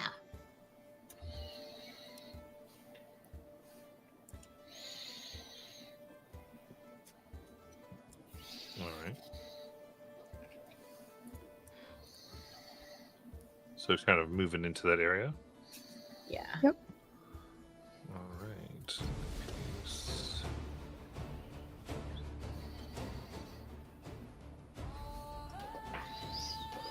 The lower ward of the city of Doors here is gray as gloomy as ever. The air carries an oppressive weight, and the shadowy figures moving through the streets seem to embody the district's foreboding atmosphere. Shifty-eyed citizens of questionable repute linger at every corner, potentially prompting you to double-check that your coin purse is still secure. The brooding streets feel alive with defiance, a place where survival takes precedence over civility. Now, no doubt that you could find even your ones that have various number of children dared take you directly into the devastation surrounding the shattered temple, fearing the cursed atmosphere might somehow infect them. On the outskirts of the ruined district, only a few establishments remain. At the center of this wreckage stands the Shattered Temple, one of Sigel's most infamous landmarks. Its crumbled spires and fractured walls serve as a stark reminder of the city's history of divine conflict. Once the grand seat of worship for Eoskar, the self-appointed power of portals and keeper of gateways, the temple was obliterated by the Lady of Pain in a display of her power. Now the ruins linger a mile off on the horizon, serving as a haunted monument to destruction and divine folly. As you approach, you hear rumors, murmurs, even songs of your prophecy. You finally come to a crumbling outbuilding, little more than rubble, that serves as the guardhouse. 2 heavily armed faction guards stand watch, their presence a testament to the Athar's wariness. Halt! State your business with the Shadow Temple! One of the guards demands, their tone making it clear that they don't believe you have a choice. What would you like to do?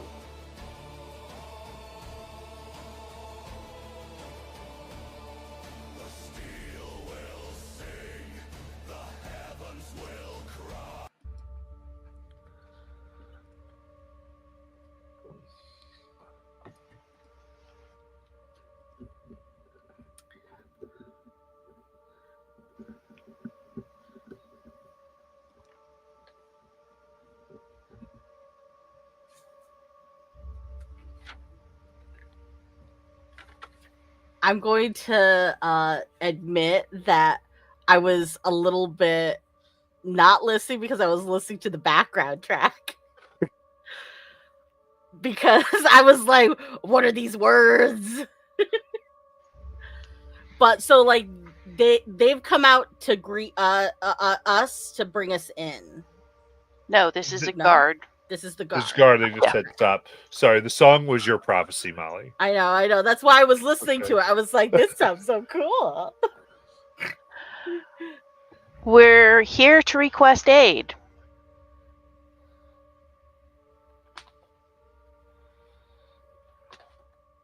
For what reason? That's lots of years of About this prophecy that we heard?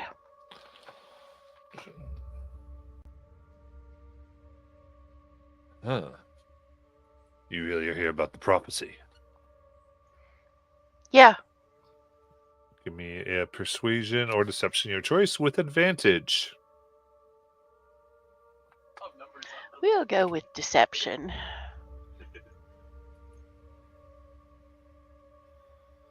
Oh, 30.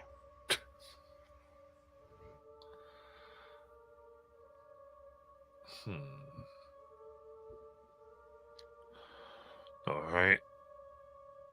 We should probably get you over to Hemmingsworth.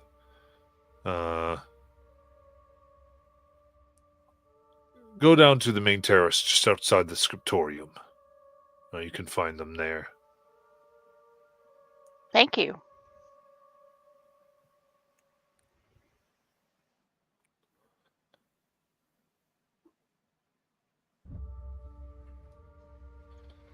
Head to where he directed us. Yeah, as you move about,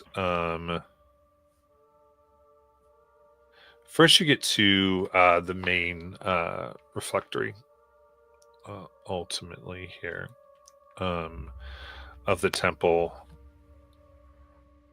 and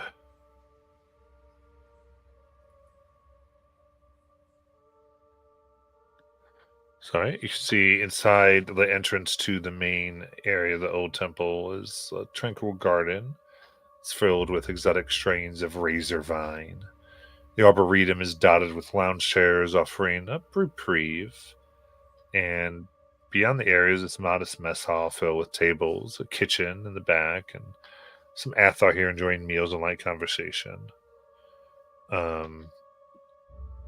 And as you kind of see, there's a Githzerai that comes up to you. Green skin, long ears. This goes, Oi! Oh, assuming you all looking for the scriptorium, assuming you usually any non-Athars come this way. I'll be happy to show you your way. Thank you. We much appreciate that. We were told that Hemingway might be there. Hemmingsworth. Or Hemmingsworth, yes. Right. Yeah, Hemmingsworth. Don't say Hemmingsworth doesn't like old men and seas as much as the other one. So as he begins leading you over, as you get to the scriptorium itself, Just outside, there's this. You can see an antechamber adorned with the rays of vine, exotic plants, where people are relaxing inside their tomes. There's a large engraving on the western wall here that reads, "Uncovering and spreading knowledge is key to freeing mortals from the false tyranny of the gods." Beyond this area lies the legendary scriptorium. The vast hall is lined with towering shelves filled with scrolls, tomes, and manuscripts. The collection includes arguments refuting divine authority, records of failed miracles, and philosophical treatises. The room exudes an air of austere simplicity. Numerous alcoves house defiers who feverishly pore over the text, some scribbling their own writings into parchment, as if driven by an insatiable need to document the revelations. A set of ancient stone stairs leads down to another level, but assigned warrants sign in with the office to request archive access. So I think as Tyndall reads that sign, I think he initially lights up as he reads the beginning of it, saying, "Oh, the spread of knowledge. Yeah, I would totally love this." And then to combat the false gods or whatever, he'd probably be like, "Oh, it's that kind of thing."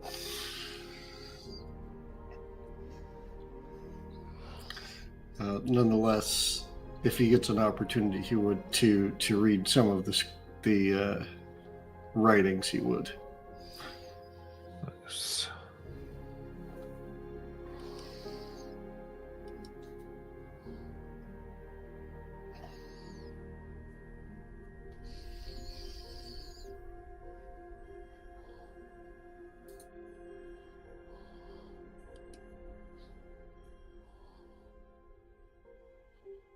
Absolutely. So,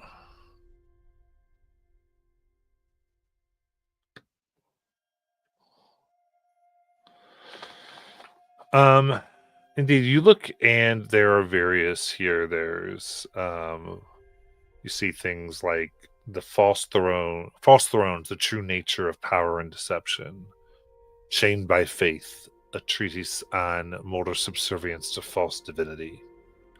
Pantheons Unmasked, a skeptic's guide to the gods. Even Sigil Without Change, the city's struggle against divine influence.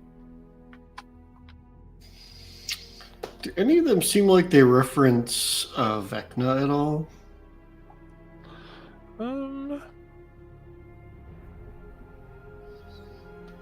Looking not entirely. No, they're all more general.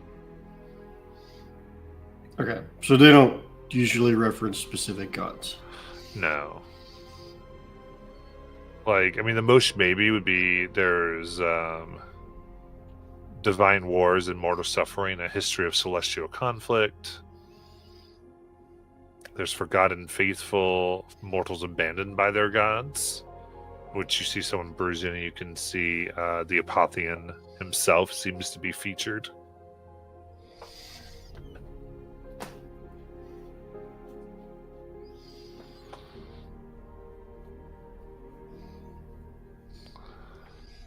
Having had actual experience with him and realizing he's a half god and not a full god. So kind of like chuckles to himself in his head, but not visibly outward. Maybe a slight smile creeps across his face. Right. But eventually there's a halfling who sees you and comes on over. Very happy, kind of looks like there's several parchments that are in their pockets. It goes, "Hi, I was told you were looking for me. Him is with the name. I'm here to help anyone, especially those interested in becoming an author. Any information? Heard you're interested in the prophecy. Do you have information about the prophecy?"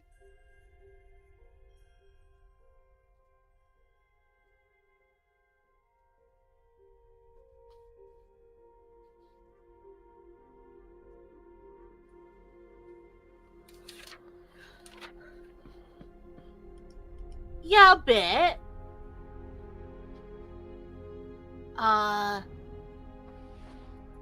And if I remember correctly, we were going to we were going to kind of like just reveal just enough, right? To kind of like see if they'll work with us, right, guys? Kind of thing. Yeah, I mean, I was This is thinking all along the above lines table. of. I was thinking along the lines of telling them that we had been summoned by a wish spell to kill a god, since they seem to like the idea of killing gods. Okay. Yeah, so we've heard about this prophecy, and in the process of hearing this prophecy, we were also wished here through magic, and apparently we were asked to kill a guy who wants to become the god of gods and control and unmake the universe's multiverse stuff.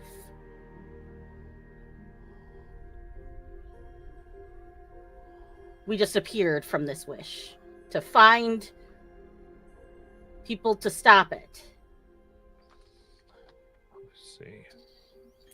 We don't really know why we were chosen. We just were. And hearing this prophecy kind of is both a little alarming, and it is also, does that mean it's real? So you more have questions about the prophecy. But it's also, are we really, is this really gonna happen? Right. I mean, I think for those questions, a lot of us don't even know. It's so new, and we've been diving into it in such a degree. But maybe you are a piece of it. Not sure I can get you an appointment with the Facto directly, though. I mean, I suppose if you were interested in potentially joining, and you wanted to go through the steps, maybe we could get you a quick visit.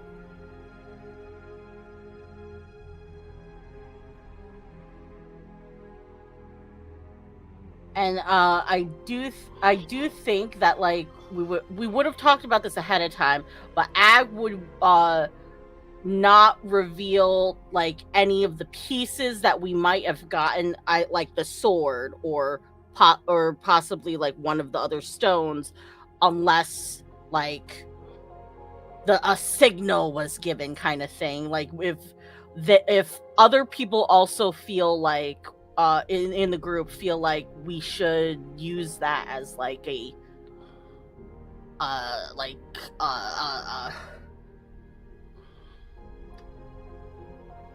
all I can think, I forgot the word, but like an edge. A Jenga? Oh. Yeah. Leverage. That's the word. Leverage. Thank you. None of us have vocabularies today. Ooh.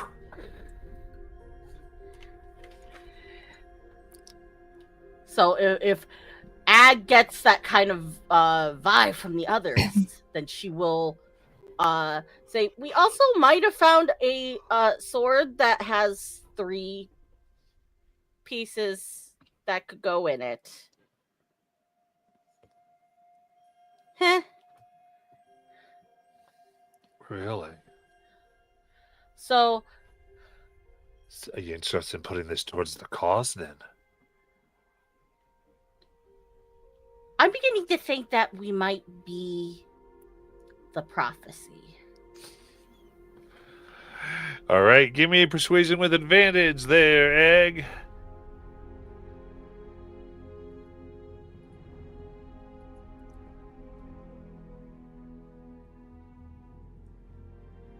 That's an 11. Amazing. So, Well, tell you what. Let's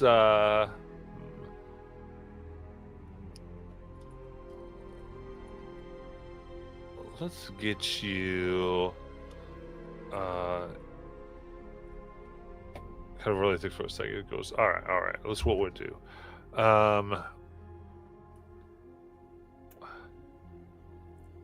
How about I introduce you, and you can come. Just follow me, and we'll see how 010 Cool finds you. You Who is impressed that? them? Oh, it's my friend over here. And you can see there's this Modron monodrone that is sitting and looks like they're reading intently as they turn and go, hello, I'm 010 Cool. Goes, oi, these think that they could be having something to do with the prophecy.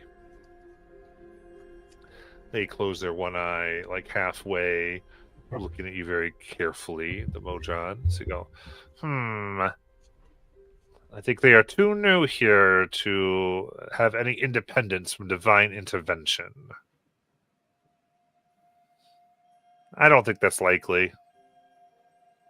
Why? Maybe you could give them a test? Maybe. All right. I will challenge any one of you or more to debate, prove that you're independent from divine interventions. And maybe you can. That would be the first step to know that you are any part of this prophecy. Oh, of course. I don't think any of us have correlation to divine intervention.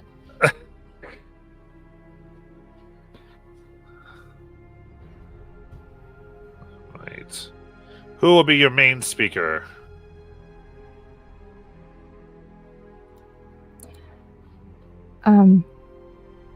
Speaker?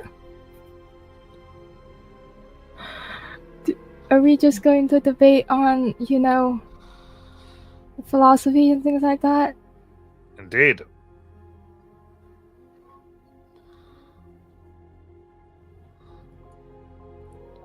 I can try. Are we okay with that? Ag's looking at like side-eyeing Tyndall a little bit too, and also kind of sweating just a little bit. Just like, I don't know, Tyndall. I don't know. Okay. I don't know why I'm talking, but okay, borrowed knowledge. And I'm not a sorcerer. Yeah, but you do kind of when you step forward, you kind of feel Ag kind of like pluck one of her little flowers and just like tuck it into your pocket. oh, You get a +1 awesome. to a skill check or a saving throw. Before we do debate, before every formal debate, academic, philosophical debate, I do various arcane prep that's not at all divine related. Is that fine? I just need to, calm down and make sure I'm at my best. Sure, yes. I want to speak an accurate measure of your independence of divine action. Mm-hmm. I'll cast borrowed knowledge on myself persuasion and then skill empowerment myself for persuasion. Very good. Tyndall is very deliberately not casting any spells right now, and you are not getting guidance from me. That's probably a good idea. Hey, guidance, you fail. He's also like really glad that before we walked into as we walked in and saw that anti-god, like he's tucked all of his symbols away and has pulled his robe tight.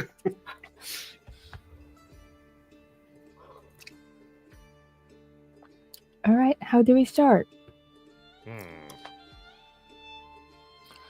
Well, give your reactions to the following statement.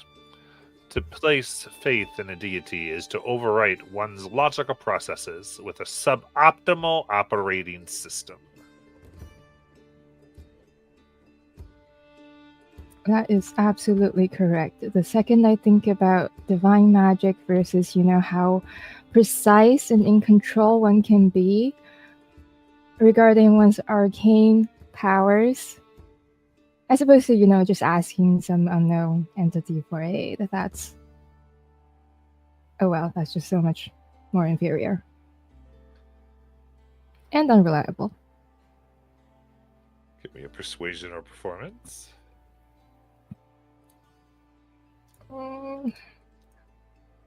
Persuasion. Ooh. You said +1, Ak. It's only for whatever one you want to use it for. Okay, I'm going to say that. But still 31. Nice. And it only is, it's a one use thing. So. Alright, I'm saving it. Acceptable, but I feel like you are hiding. Explain this, then. The multiverse functions independently of the gods. Evidence Muldrons. We exist as part of the grand equation without divine origin. Your claim is to have a similar existence, and yet you are a walking skeleton, indicating some type of intervention, evil or otherwise, except that intervention is false. How can you have truth, therefore? Well, as an entity possibly created by some necrotic or necromantic practices, which might be entirely arcane and uninterfered by divine processes, by the way, I have, since very recently, I think, gained consciousness and have been acting of my own will. There's no greater force behind my actions, and I don't intend for there to be.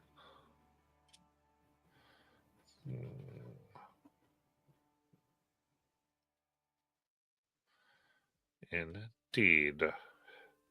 Kind of accepts this. Faith is a chaotic variable. The Athar offer an algorithm to remove its influence. Observe actions, not proclamations of divinity.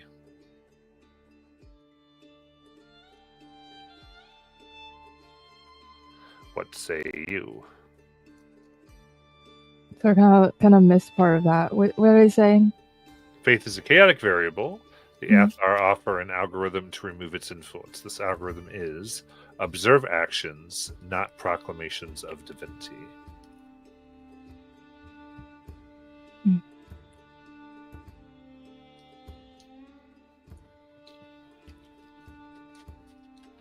Is this algorithm employed often? I feel like the divine, they don't really interfere a lot. And that's another proof of their being, well, unreliable, irresponsible, isn't it? Indeed. The gods are often like administrators claiming credit for the functioning of a system they do not understand. So I prefer the raw efficiency of causality.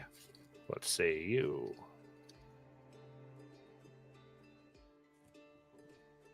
The divine likes to claim that they're cause of things. They claim different domains. But the concepts existed before them. Aren't they just usurpers? Indeed! Excellent! Tea! Give my friends some tea! Tea? For me? Yes, for all of you. This is specialty. You'll like this. The specialty tea! Ha ha ha!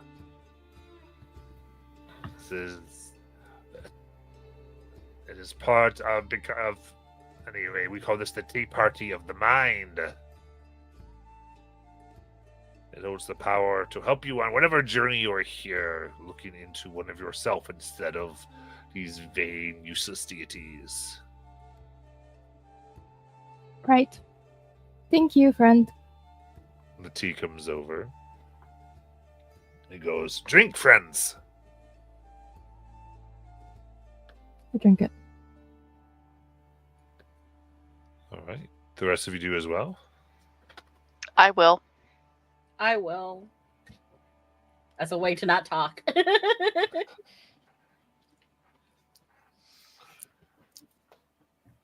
Tyndall, Oh, guys.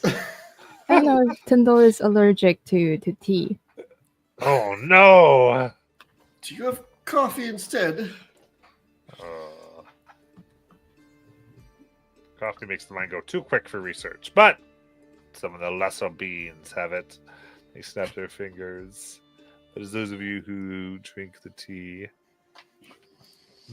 tea's warmth spreads through your system and your bones. As a vivid vision unfolds, you find yourselves in the midst of a dark battlefield, littered with mounds of fallen warriors. The air is heavy, with swirling shadows and cascading feathers. Before you, the Raven Queen.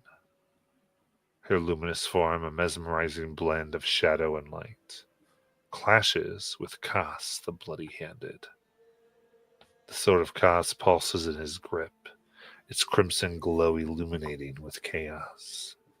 Their battle is monumental as shadowy ravens and divine energy collide with Kas's brutal, unrelenting strikes. The mocking sneer, Kas drives his sword into the dark lady's essence, severing her divine connection. Her form disintegrates into a storm of endless feathers, her anguish cry reverberating through the mindscape. Suddenly, the power of the sword pierces the vision, recognizing your presence. You see this spectral Kas steps forward, his voice cold and cutting. You watch gods die like mortals, yet you cling to their lies. What makes you any different? And then in a flash, you are back in the shattered temple. Your teacup trembles in your hand as 010 Cool observes you closely. Whatever you have seen is for you alone. Power does not equal perfection. Many gods operate with flawed logic, envy, wrath, greed. They are simply powerful anomalies, not paragons.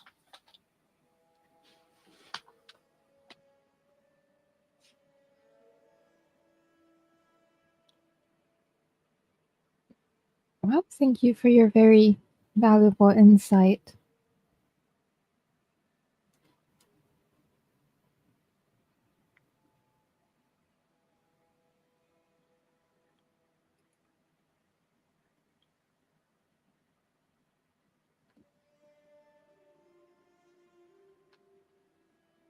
Now that we've spoken to your friend here, can we go talk to people who might be interested in the prophecy?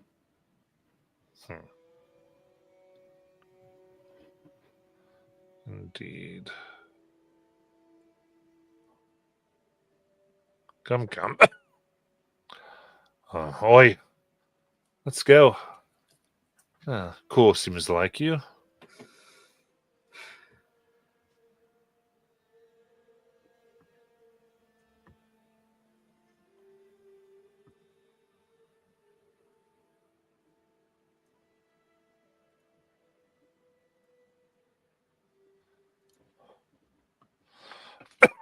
Sorry, 1 second. Whew. Goes, trying to find one might be interesting.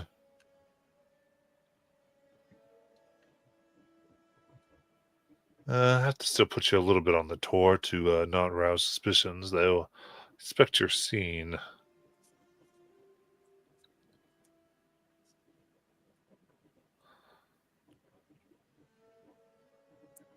And he brings you to a tower that's decrepit, made entirely of corroded and crumbling metal. Kind of speaks up. Oh, this is the Rust Tower. See, once proud ironwork is now pitted, flaky and streaked with reddish-brown rust that cascades down the walls like dried blood. Jagged edges protrude where sections have broken away. The air is filled with a faint metallic tang. Even the slightest excuse me. Even the slightest breeze causes the structure to groan and creak. Its corroded frame is straining under its own weight. So he kind of says, well,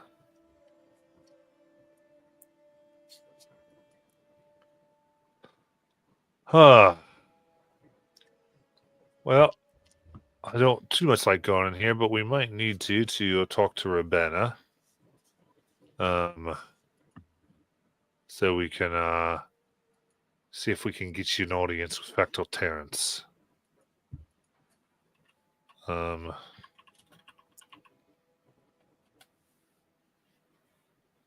let's see here. Where there goes this guy. So this would be this is who you want to talk to. Sorry, Factal Terrence is here, but I mean, you just think you're part of the prophecy. Ravenna might be able to do more. Is there anything that you want to do?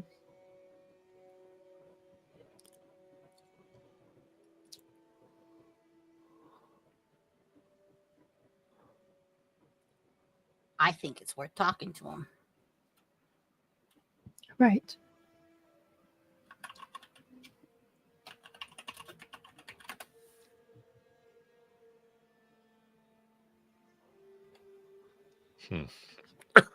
All right.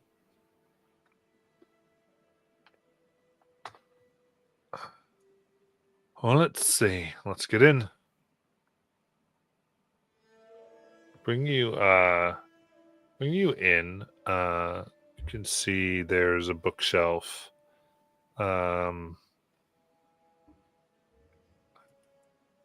You see like the office of the factor really is set up amidst rubble pushed aside to make space. And you see a writing desk filled with documents. There's administrative business, a bookshelf where you can see various tomes, hymns of nothing, songs of liberation from faith, the godless path, freedom through reason, planes beyond faith, exploring the multiverse through logic, and other things. Did you see an air genasi come forward? Goes, Oi, Urbana, they want to see the facto. They might have some interesting stuff about the prophecy. She looks down and goes,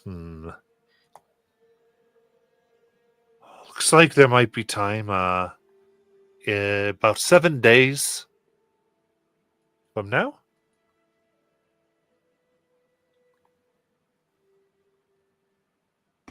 Oh, they're really busy right now.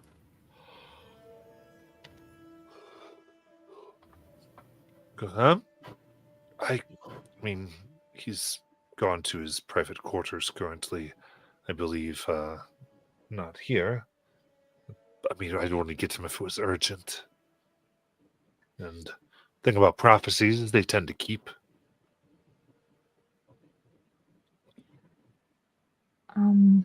I don't know if you'll be interested in, if the matter were related to your cause, the rebel.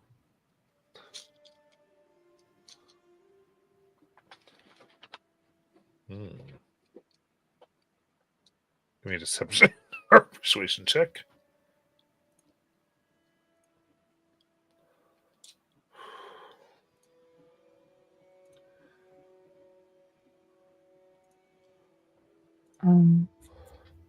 Why am I not talking? 26.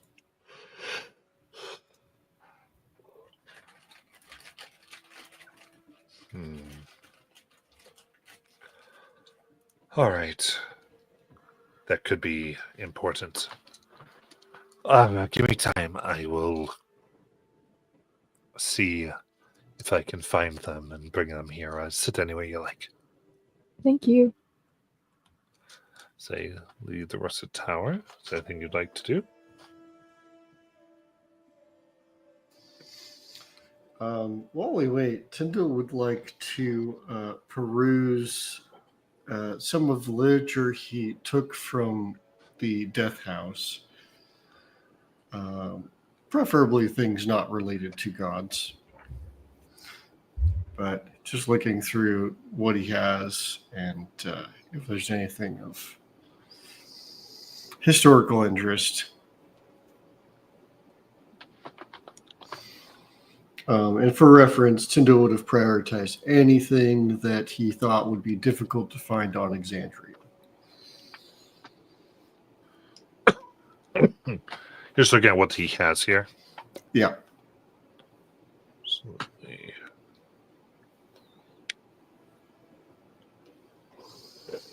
Sorry about that.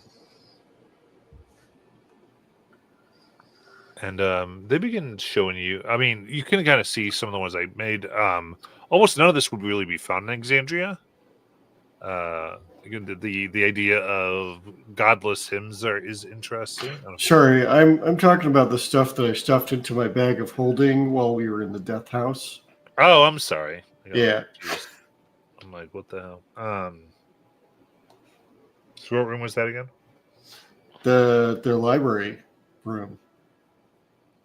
He would have taken anything that he could have that didn't seem like it would have been found on Exandria. Oh, And that okay. wasn't nailed down. But pretty much. Absolutely.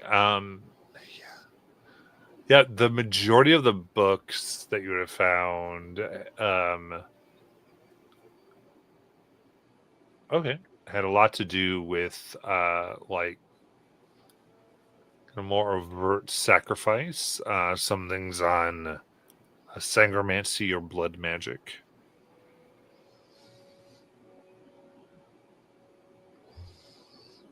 Right. Some stuff that Laylis might find useful. Several tomes on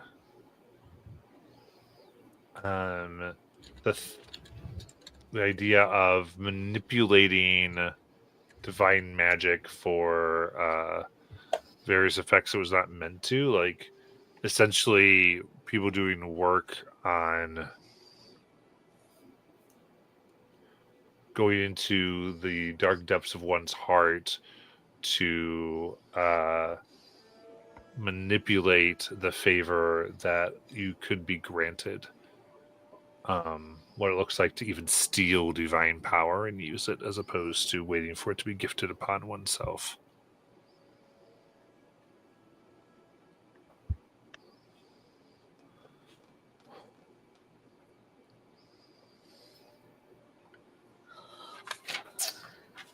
Tyndall would find that interesting for sure. Yeah. Not sure what to do with it because he doesn't really want to, like, I don't know. He's got a good relationship with Ioun, so I feel like he doesn't really want to steal power from Ioun. Yeah. But he'd definitely be interested so he could keep an eye out if other people are maybe using those techniques. Yeah. All right. I apologize. Sorry. Give me like 5 minutes. I gotta try to take care of something.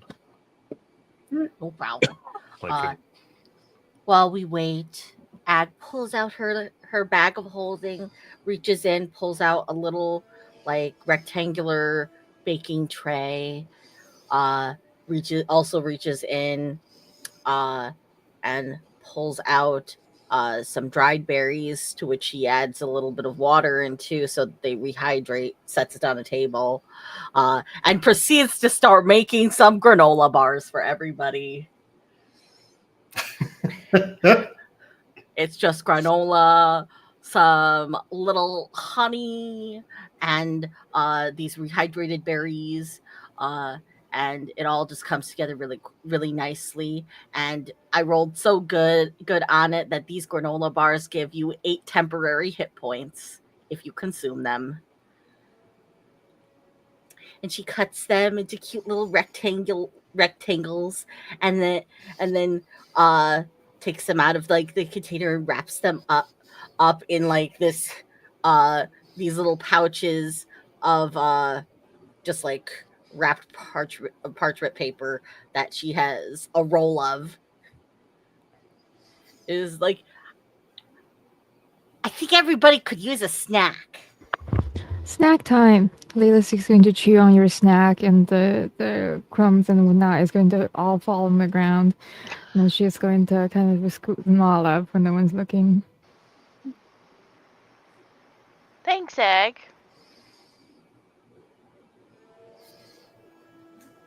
And Really then she gonna would do that in the middle of a library around all these precious books? Well, the table is clear, mostly. As like that, she's cleared off like just this small area, while the rest of it like is covered in like mishmashed piles of books and papers and scrolls. Just have been scooted away from her little area. Imagining squished berry juice squirted all over all of them.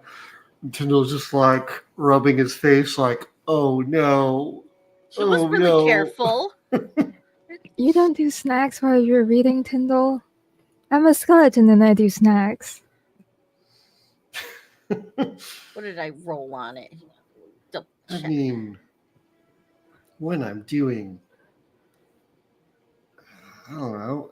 Roll a 16. What are you reading there? It looks really interesting. I rolled a +3. I was mostly careful. Oh well, this one is a book on sangomancy. So sangomancy, Blood magic. yeah, blood magic. Which, if I remember, don't you use a little of that? I don't remember you using a lot of it, but I think I've seen you use some things that I don't know how they took blood, but took blood from you. Yeah, I know, it's strange, isn't it? Sometimes it works. Yeah. And the other one? You've been staring at it for a long time. It's research into how to essentially steal power from the divine, from gods. Essentially, how to draw it from them unwillingly before they bless it to you. Wait. Do you think we could steal divine power from a certain god? Oh no. And you see Ag had been making some of her little bloodstone mints, and she spilled it on the floor. Prestige agitation. Oh, I can't speak, but you get the idea. Thank you, Layla. Oh. And then she starts making another batch of them and does much better this time. While we were talking, I had done some rolls in the background. Nice.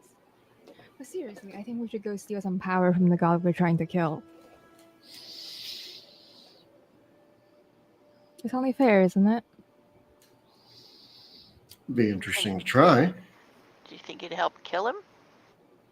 I mean, if we steal some power from him, he has less and we have more, so... At least weaken him?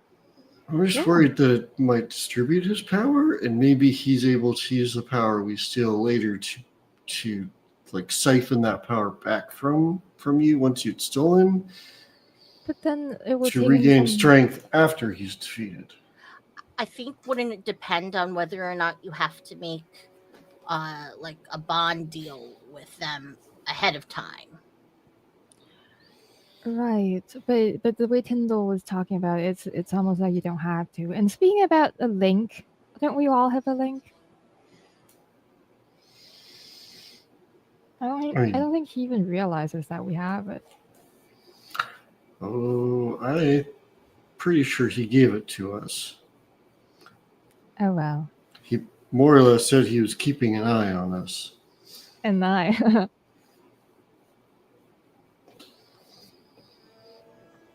Sorry, it's just that he only has one, so. Ag feels one of her eyes itch really bad. No, I just feel like it would be really interesting to try. I've never stolen from a god before.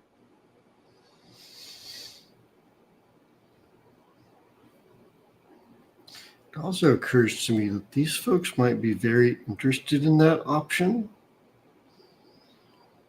Though I'm worried about creating a group of fanatics Right. that are out to steal all the power of all the gods. Yeah, you probably don't want them to have that if they steal from, your god. That wouldn't be nice.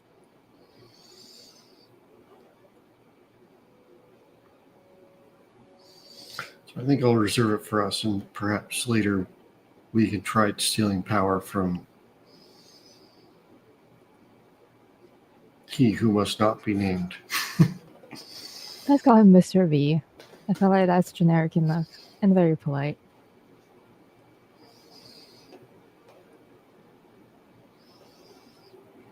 All done. And then Ag kind of has a new tray of freshly made bloodstone mints. Are you making bloodstone mints in like a bunch of Chaos Cultists library? Ag, Yes. Ag did that. That was the thing Ag did, yes. Well, Theora said I should make some. You should hand it out to them so that they would be like super friends with you. Here's some mints. You want to be my friend? It's your what's it called? Your mint candy of power, because it's the one they have.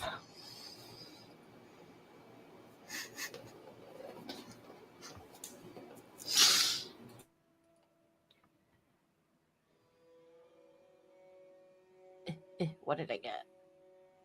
13 plus 5. And I need to make a 13. Yeah. These mints give you a +3 to persuasion. That would have been really nicer in here.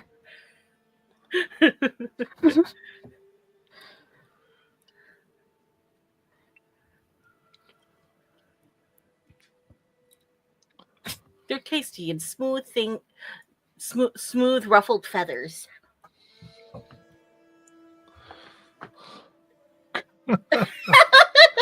No, Gosh. I don't have a Oh, van. I have a horse.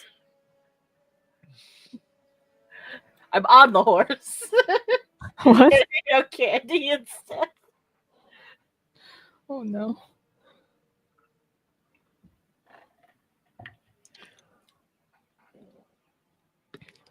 alrighty.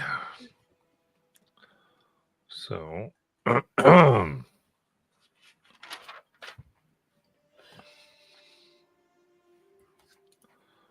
is you in here?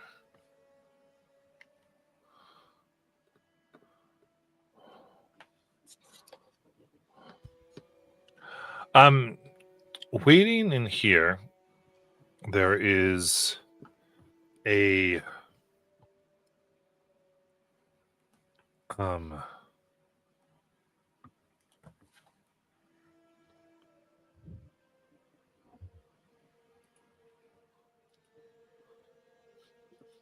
a crack in the air, like something splitting trees, thunder, lightning, but deeper. And then screams begin to fill the air.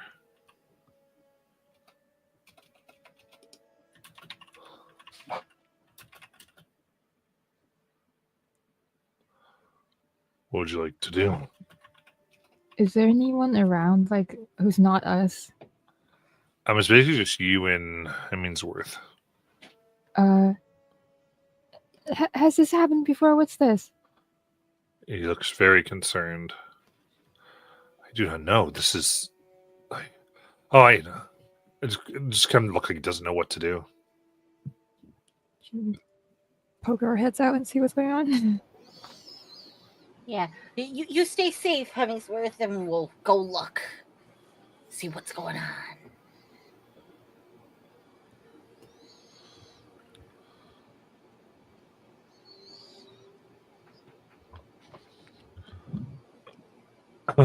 Very good. Sorry, my goodness. Apologize.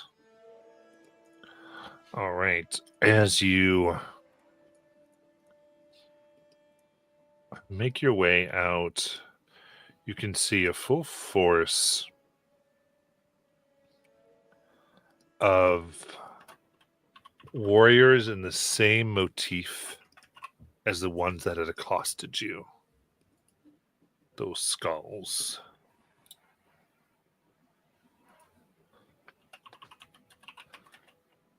As they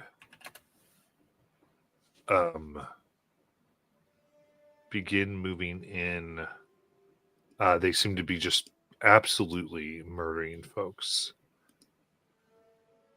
Seems to be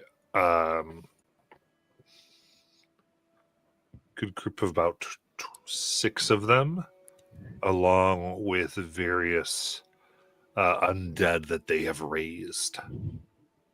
And they're going right for the central temple. They yell, "We will have the artifact! We will not let the unmaking of this world be slowed. These people have had their chance to cooperate. Now they must be culled."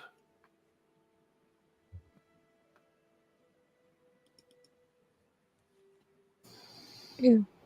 Necromancers. I don't like them. Is Hemmingsworth standing nearby? He is. He looks very worried. Hemmingsworth? We ran into these guys earlier. They called themselves the Doom of the Loom or something like that? Doomguard. The Doom Guard. Who? We don't know who they are. Who are they? What do they do? What is their philosophy? They're slaughtering people. You're like, what are their belief system? Give us the...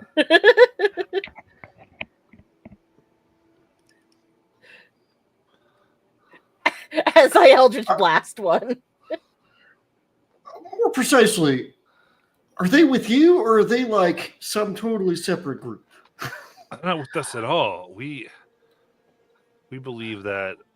Great, then I won't bother you if we kill them. No! They're killing us! What are you talking about? All right, let's go.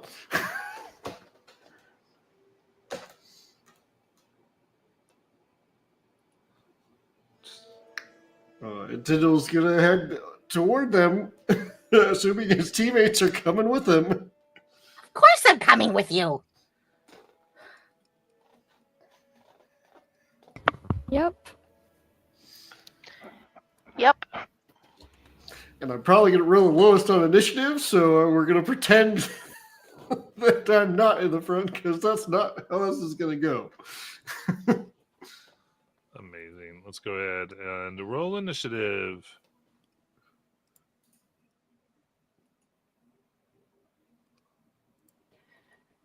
Oh, right. I was about to say Tendo should go first because they're undead. Then I remember whose headquarters we're in. It's probably not a good idea.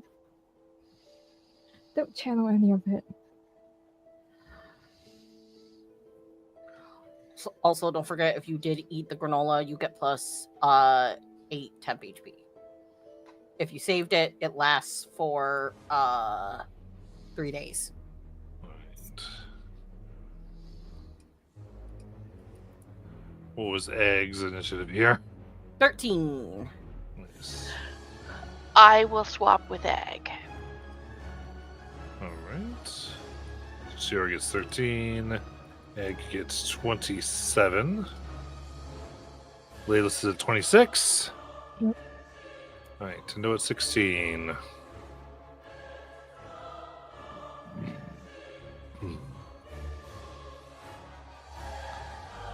In that case, these forces moving, attempting their best to get to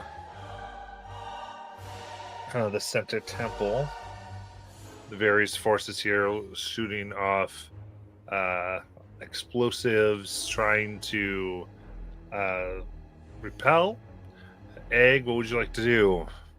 I will immediately armor of Agathis myself and give myself 10 more temp HP. And then I will march myself right up to the closest mans, womans, or thams and stab them! Nice. Of the evil persuasion, not the ones that we're friends with now.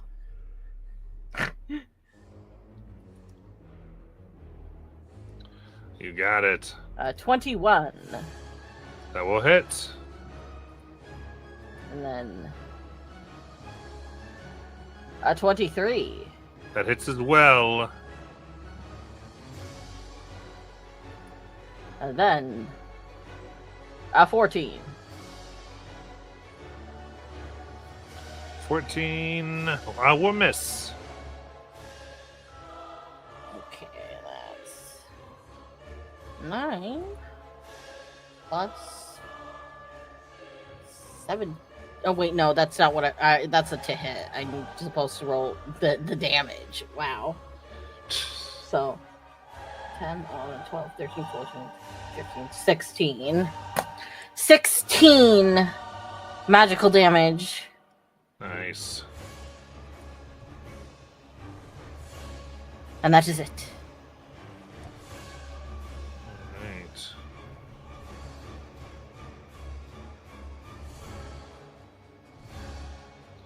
We'll go to Laylas. Laylas is going to try to conjure some patterns in the air and see if they could, fall asleep instead of kill people.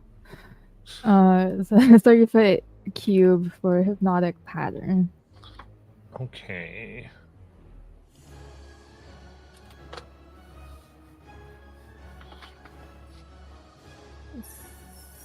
A wisdom saving throw, sorry. Perfect.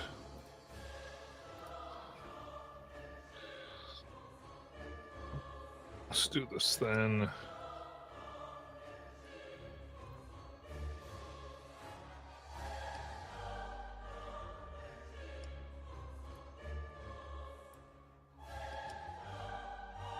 Okay. So there's a force of 5 that you get into this. And you see there's roughly about 7 others who seemed immune to the spell. Alright. Yeah, I'll back away a little and that's my turn.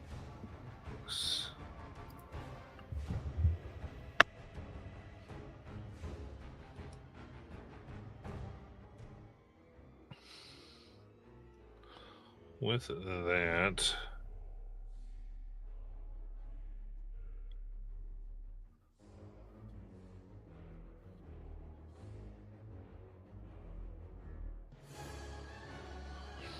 all right, a flurry of explosives get thrown into the area.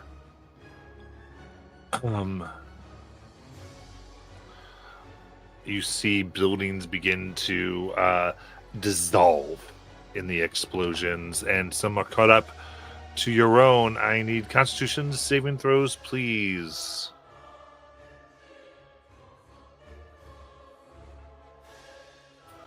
$16. Natural 20 for a 24. 5. 26. Oh wait, I should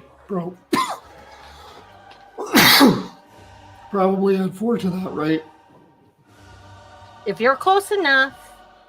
All right. Do you see here's 15, but it's 24 necrotic on a fail, 12 on a success. Further half for me to 6.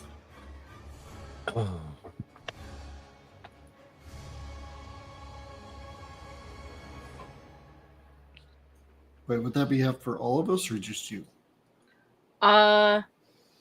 If you're within 10 feet, then it would be halved again if you succeeded.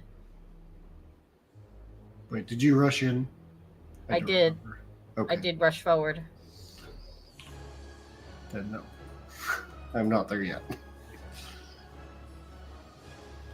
Very cool.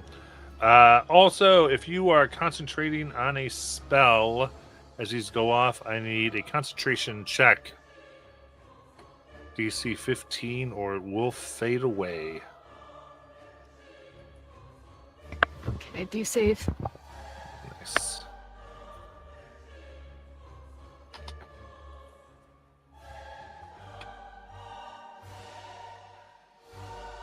Very good. All right. You see the whole area, see plants and buildings here begin to seem to rot and are dissolving like quicker, even those that weren't caught up in initial blast. So area seems off, as though it's bent towards entropy itself. And therefore, over this area, any healing spells you cast will only do half the amount of healing.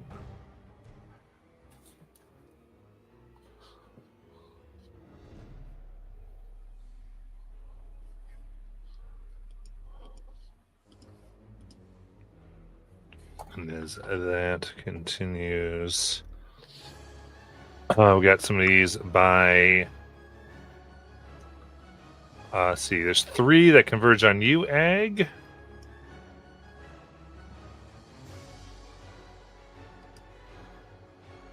So it's a 9 to hit, a 21 to hit, 21 hits. and a dirty 20 to hit. That also hits.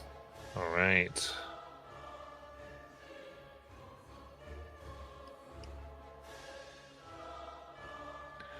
That is 15 necrotic and a 22 necrotic. 15 halved is 7. And then Yes. 22 halved is 11. 11. So the first person who hit me takes 7 cold damage, and then the second one takes 3. Got it. And now you sense there's this glowing energy of entropy around you. If you fall to 0, you immediately will fail 1 death save. Effect is around you. There's a few more rush in. One goes right up to Laylis.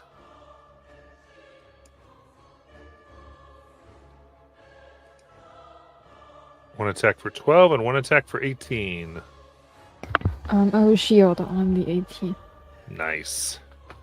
As the energy in their hands come out, you feel like it is you being undead and being already on the side of entropy.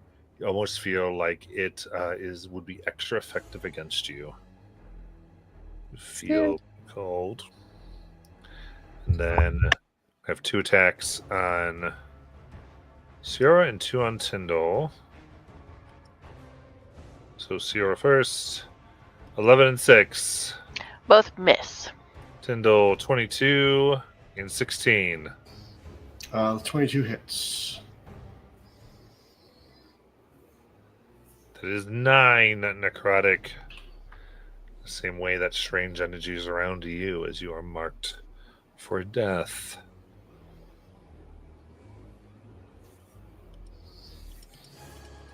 See, the zombies here are lurching forth, now with a clear open room to the heart of the temple, that they just start going in, trying to tear guards and civilians apart.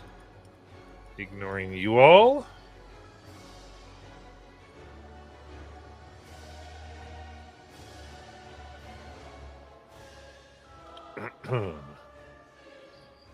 As you see in the back, a leader, just in many skulls, kind of like directing, shouting orders, and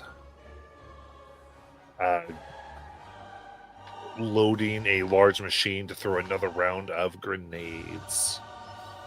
That will go to Tyndall. I've been looking over my spell slots the whole time. There's nothing I can do that isn't going to out me. I did not come prepared for this at all. And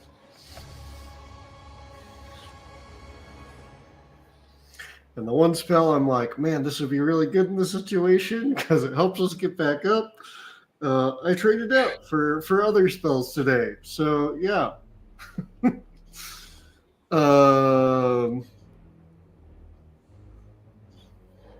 Boy. I mean, are there any groups that aren't gathered around allies from me?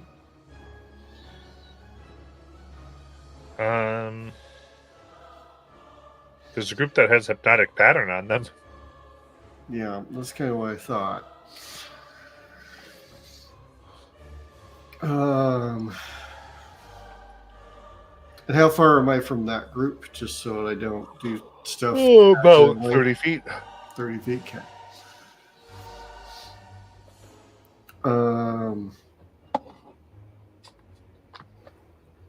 Yeah, I have 2 on me. And I need stuff to go down before healing becomes a problem.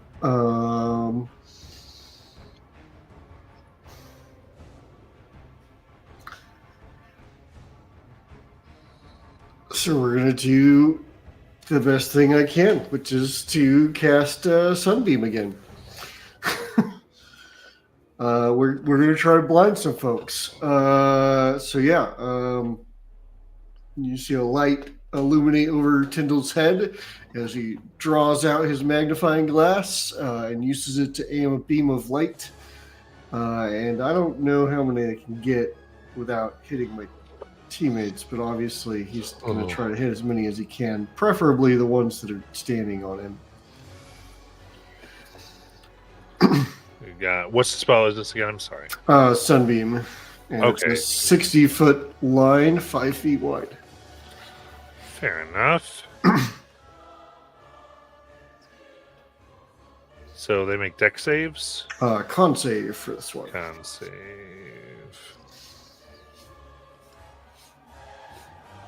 Alright.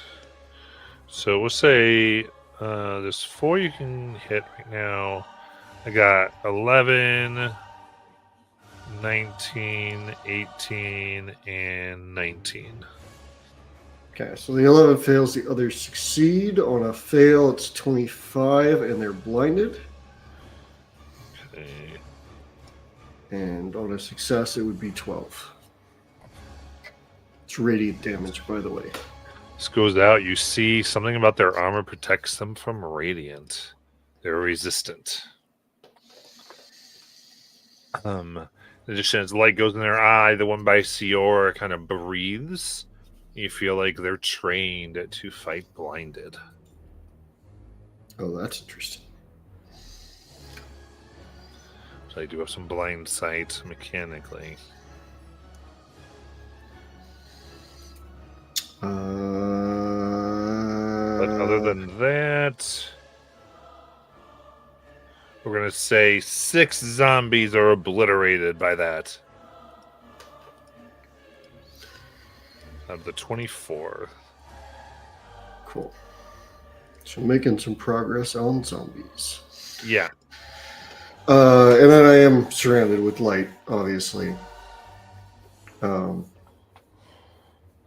nothing here is Yeah, I didn't figure. sunlight. Just in case it comes up. Yep. And then I don't really have anything for bonus action, and so I guess I'm just gonna stand my ground. All right, Siora. I turn to Hemmingsworth and I tell him, you need to take me to where they're trying to get to right now. kind of looks. How am I supposed to do that? Because he looks at the massive forces going towards where they're headed. I'm sure you know how to get there around their forces, but you need to take me there now. If you want anybody to survive this, take me there now. Right. Okay. And he begins trying to lead you. And let's see, actually, is he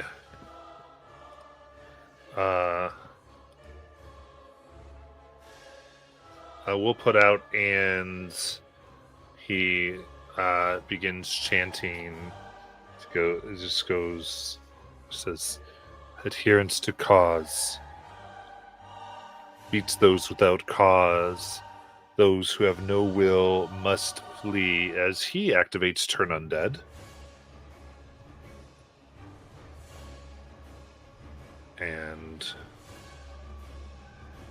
6 of these zombies themselves will explode in radiant energy.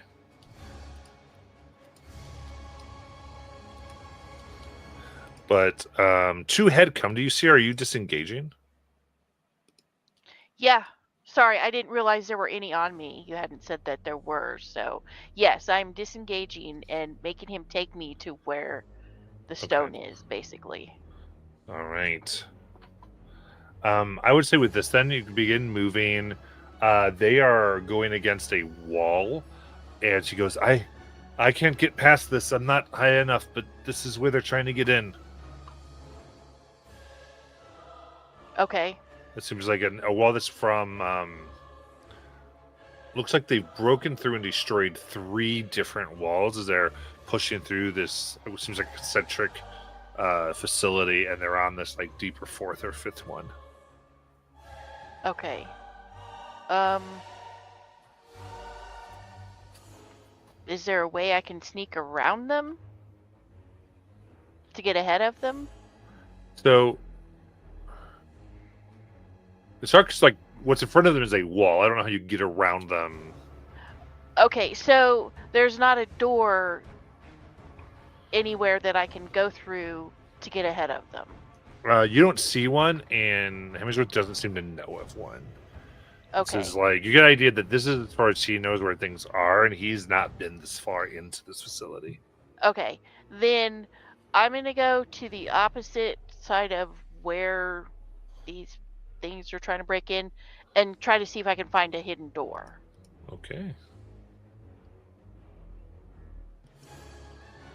All right, go ahead and give me a perception check, please.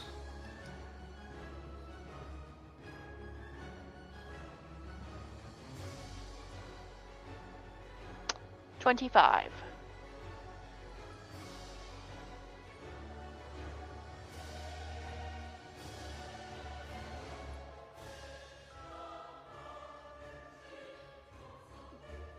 All right, you can see where there is what looks like a door that was meant to be triggered. It seems by... Looks like there's 7 indentations one could push. You suspect there's a certain order to it. Okay. Then I will call Hemmingsworth over to me. And then on my next turn, I'll use my action to get him to tell me who might be able to help me. Okay. Go to Egg. So you said there's like a machine or like a catapult that's like throwing these disintegration bombs, essentially. Mm-hmm. All right. Ag would know this. I'm unsure, but would causing the area underneath it, the catapult, cause it to tilt, almost like prevent it from firing, kind of thing, Essentially, what I'm doing is I just had the gosh darn spell. I have uh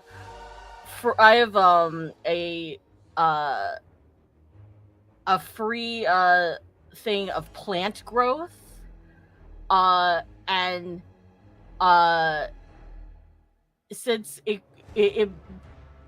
grows all of these vines and creates makes it thick and overgrown, would it like disable or at least like damage this catapult by casting Yeah. it directly underneath? You think likely it would, sure.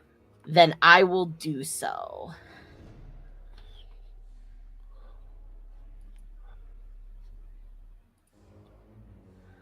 Very good. And that's just a spell that goes boom.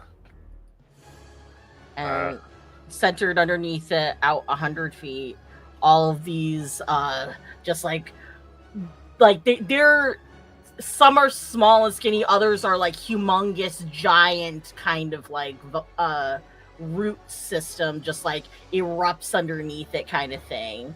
And I feel like some of these guys turn to look at it, and Ag says that even in death, Earth is eternal. Earth is eternal. All right. Earth is eternal. There we go. I was like, eternal? And the plants go up, and you see the catapult is destroyed. They can no longer launch their grenades.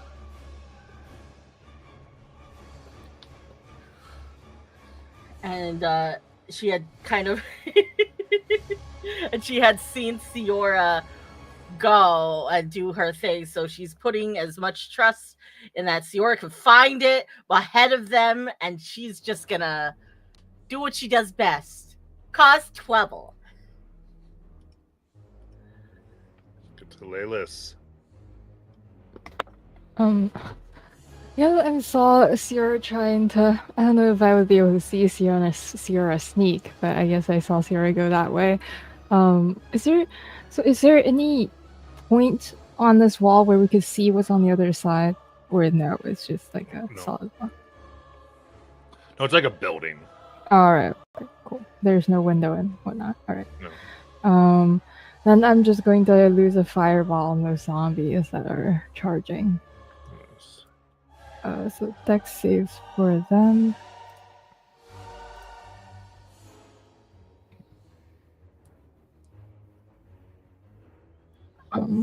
Okay. Cool.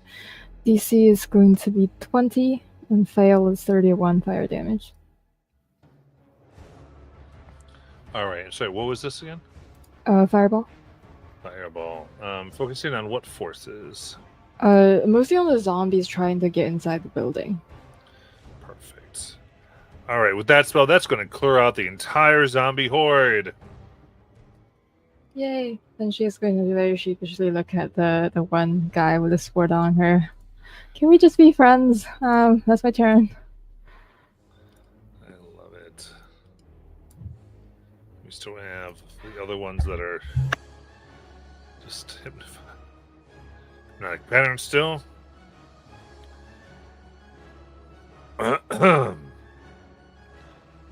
right, so you know, two these other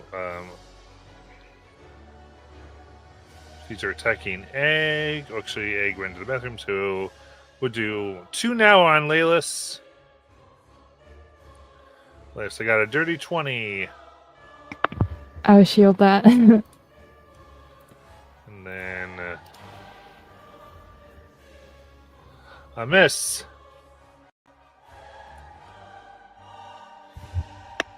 Then 2 are attacking Tyndall for 12. And a natural 20. Yikes. That will be 38 necrotic damage. the mark. The other ones don't quite see Siora, so 4 are going to go to Egg.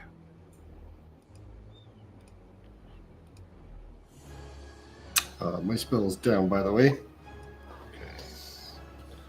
All right, I got 18 to hit. Anything over a 17. Okay, so 4 hits. That's 2 hits. Hit me, baby, one more time. 3 hits. I didn't actually mean it. That's 18 necrotic. Have Half to 9.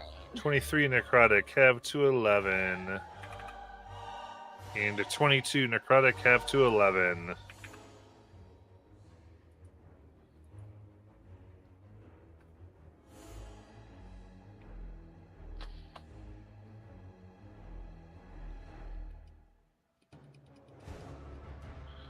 With that, these ones are still hypnotized.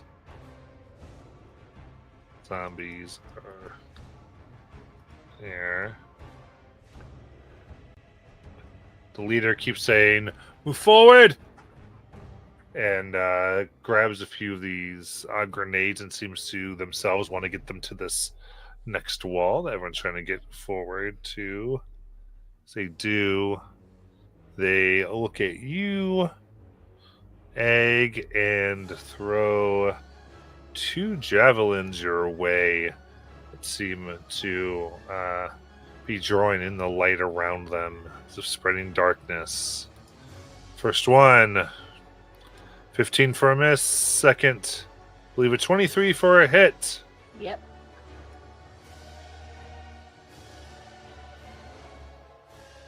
That is 11 piercing and 18 necrotic.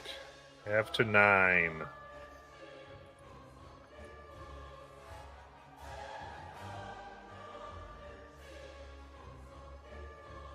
So we'll go to Tyndall. So I'm engaged with 2, and how far away are Laylis and Ag from me? Are their full movement away? Yeah. Okay. Boy, that's obnoxious because that means I have to deal with. All right. Okay. When these things hit hard, do I have any interesting consumables I can do?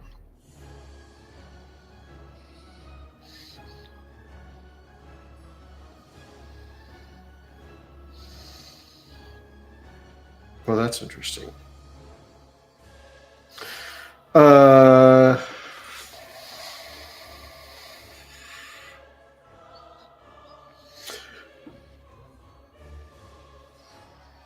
And then Siora moved off 30 feet, I assume. So is she still within sight, or did she go around? I would say she's probably out of sight at this point. Okay. Because she's kind of really in there, and I think with Okay. this particular map too, we're kind of being more dagger hardy, really, more sympathetic with it. So this is further away. Okay.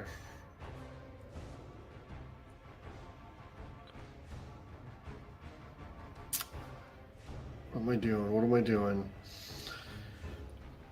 I had a plan with invisibility, and then I forgot my plan with invisibility. So,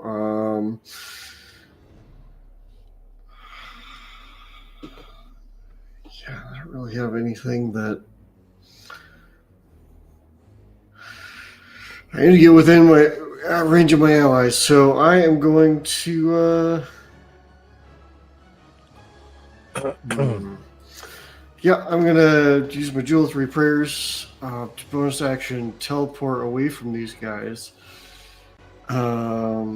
Sadly, not within range of anything else because I really just need to get away from them and move toward my team. And then I will move toward my team.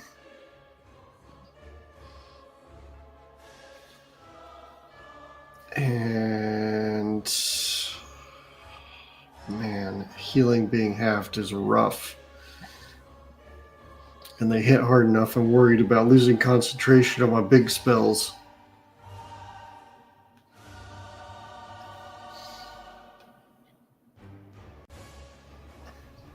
What else do I have that heals? I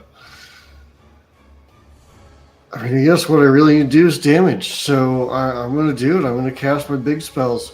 I'm going to cast Conjure Celestial. So I'm going to run toward my friends, and as I do, I have given up on trying to hide that I'm not in any way. I'm full on like, yep, here I am. I worship gods, and but I'm here to try and save the day. And I'm going to cast Conjure Celestial. Oh my over gosh. Bringing us the Celestial right into business. Yep. And right on top of, let's see, how does this work? Filler light, or opponent within range. So trying to get basically in the middle of Laylis and Ciora, and probably not Ciora, Ag. And probably trying to stand back to back with Ag so that I can cut down on the flanking. I'm going to put this right over top of the three of us. And so then anything... Yeah, so anything within the 10-foot radius cylinder, 40 foot high, if that matters. Okay. I think the radius is going to be more important here. The radius is what again? 10 foot. Okay. Right, so it's the Celestial moving about.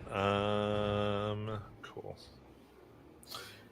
So, yes, could get the two that'll run you, right? Yeah. Well, it's on Ag. And It's on Ag, okay, 4. Sounds good. And I'm closing with Ag, so I'm also within it.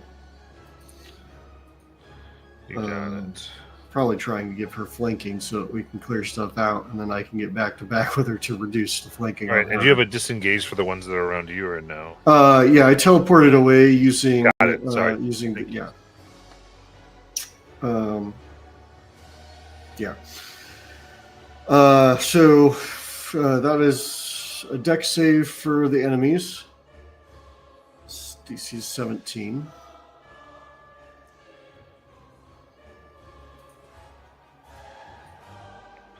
So 4.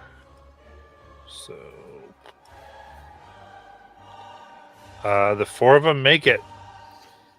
Okay, so they take half of 44 for 22 radiant. Higher resistance, so I'm sure that's halved again. Yep. Take their 11. And I don't know if Laylis is close enough to get all of us in it, but I know that me and Ag should be able to benefit from this, but we both get 40-12 plus my spellcasting modifier, so that's 26 plus 4. Healing back, so a total of 30, but healing is currently halved, so 15. All right. And then we get temp HP as part of one of my feats, but I don't know if that's halved as well. That's full. So that would be full? Okay. Yep. So then we get 4 temp HP. I also get +5 from all forms of healing. Would that also go through full, or would it be halved?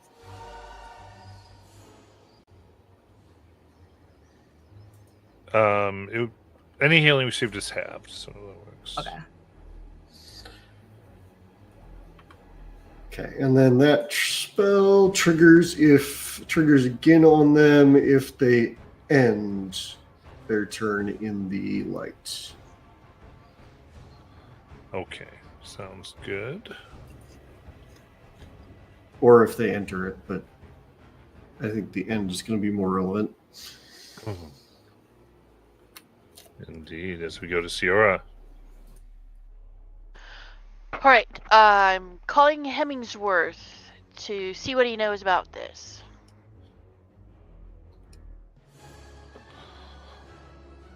All right.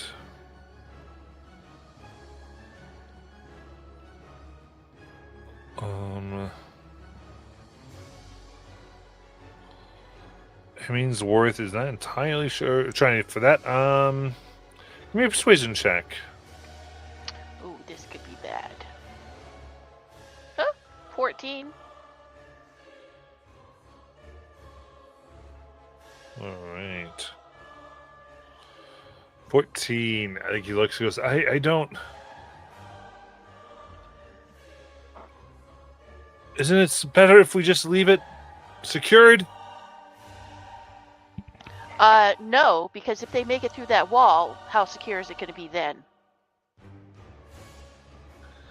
With that, he kind of sighs and so that would be a persuasion action. He comes over and he puts in a certain, essentially is a combination of the 7. He goes, this is the standard algorithm of reliance, and the door opens. And as soon as the door opens, I go in to find what we're looking for. All right.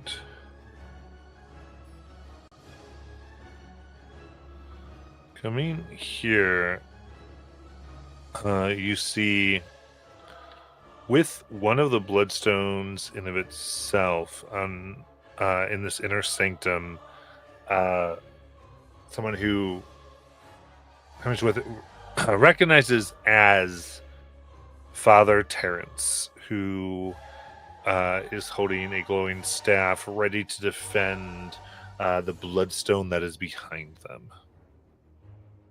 So he looks as he goes, "What's going on? Who have you brought here, Hemmingsworth?" It's like, there's people here to help defend it. Anything from Sierra? Yeah, actually, you need to get that out of here now.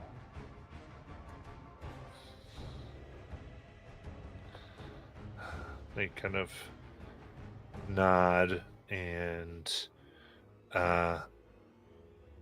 ultimately go, "What do you suggest?" And you would be able to maybe move them next turn. With that, we Okay. will and we will end for tonight and come back to this next week. Of course. Good night, everyone. Everyone. Curses!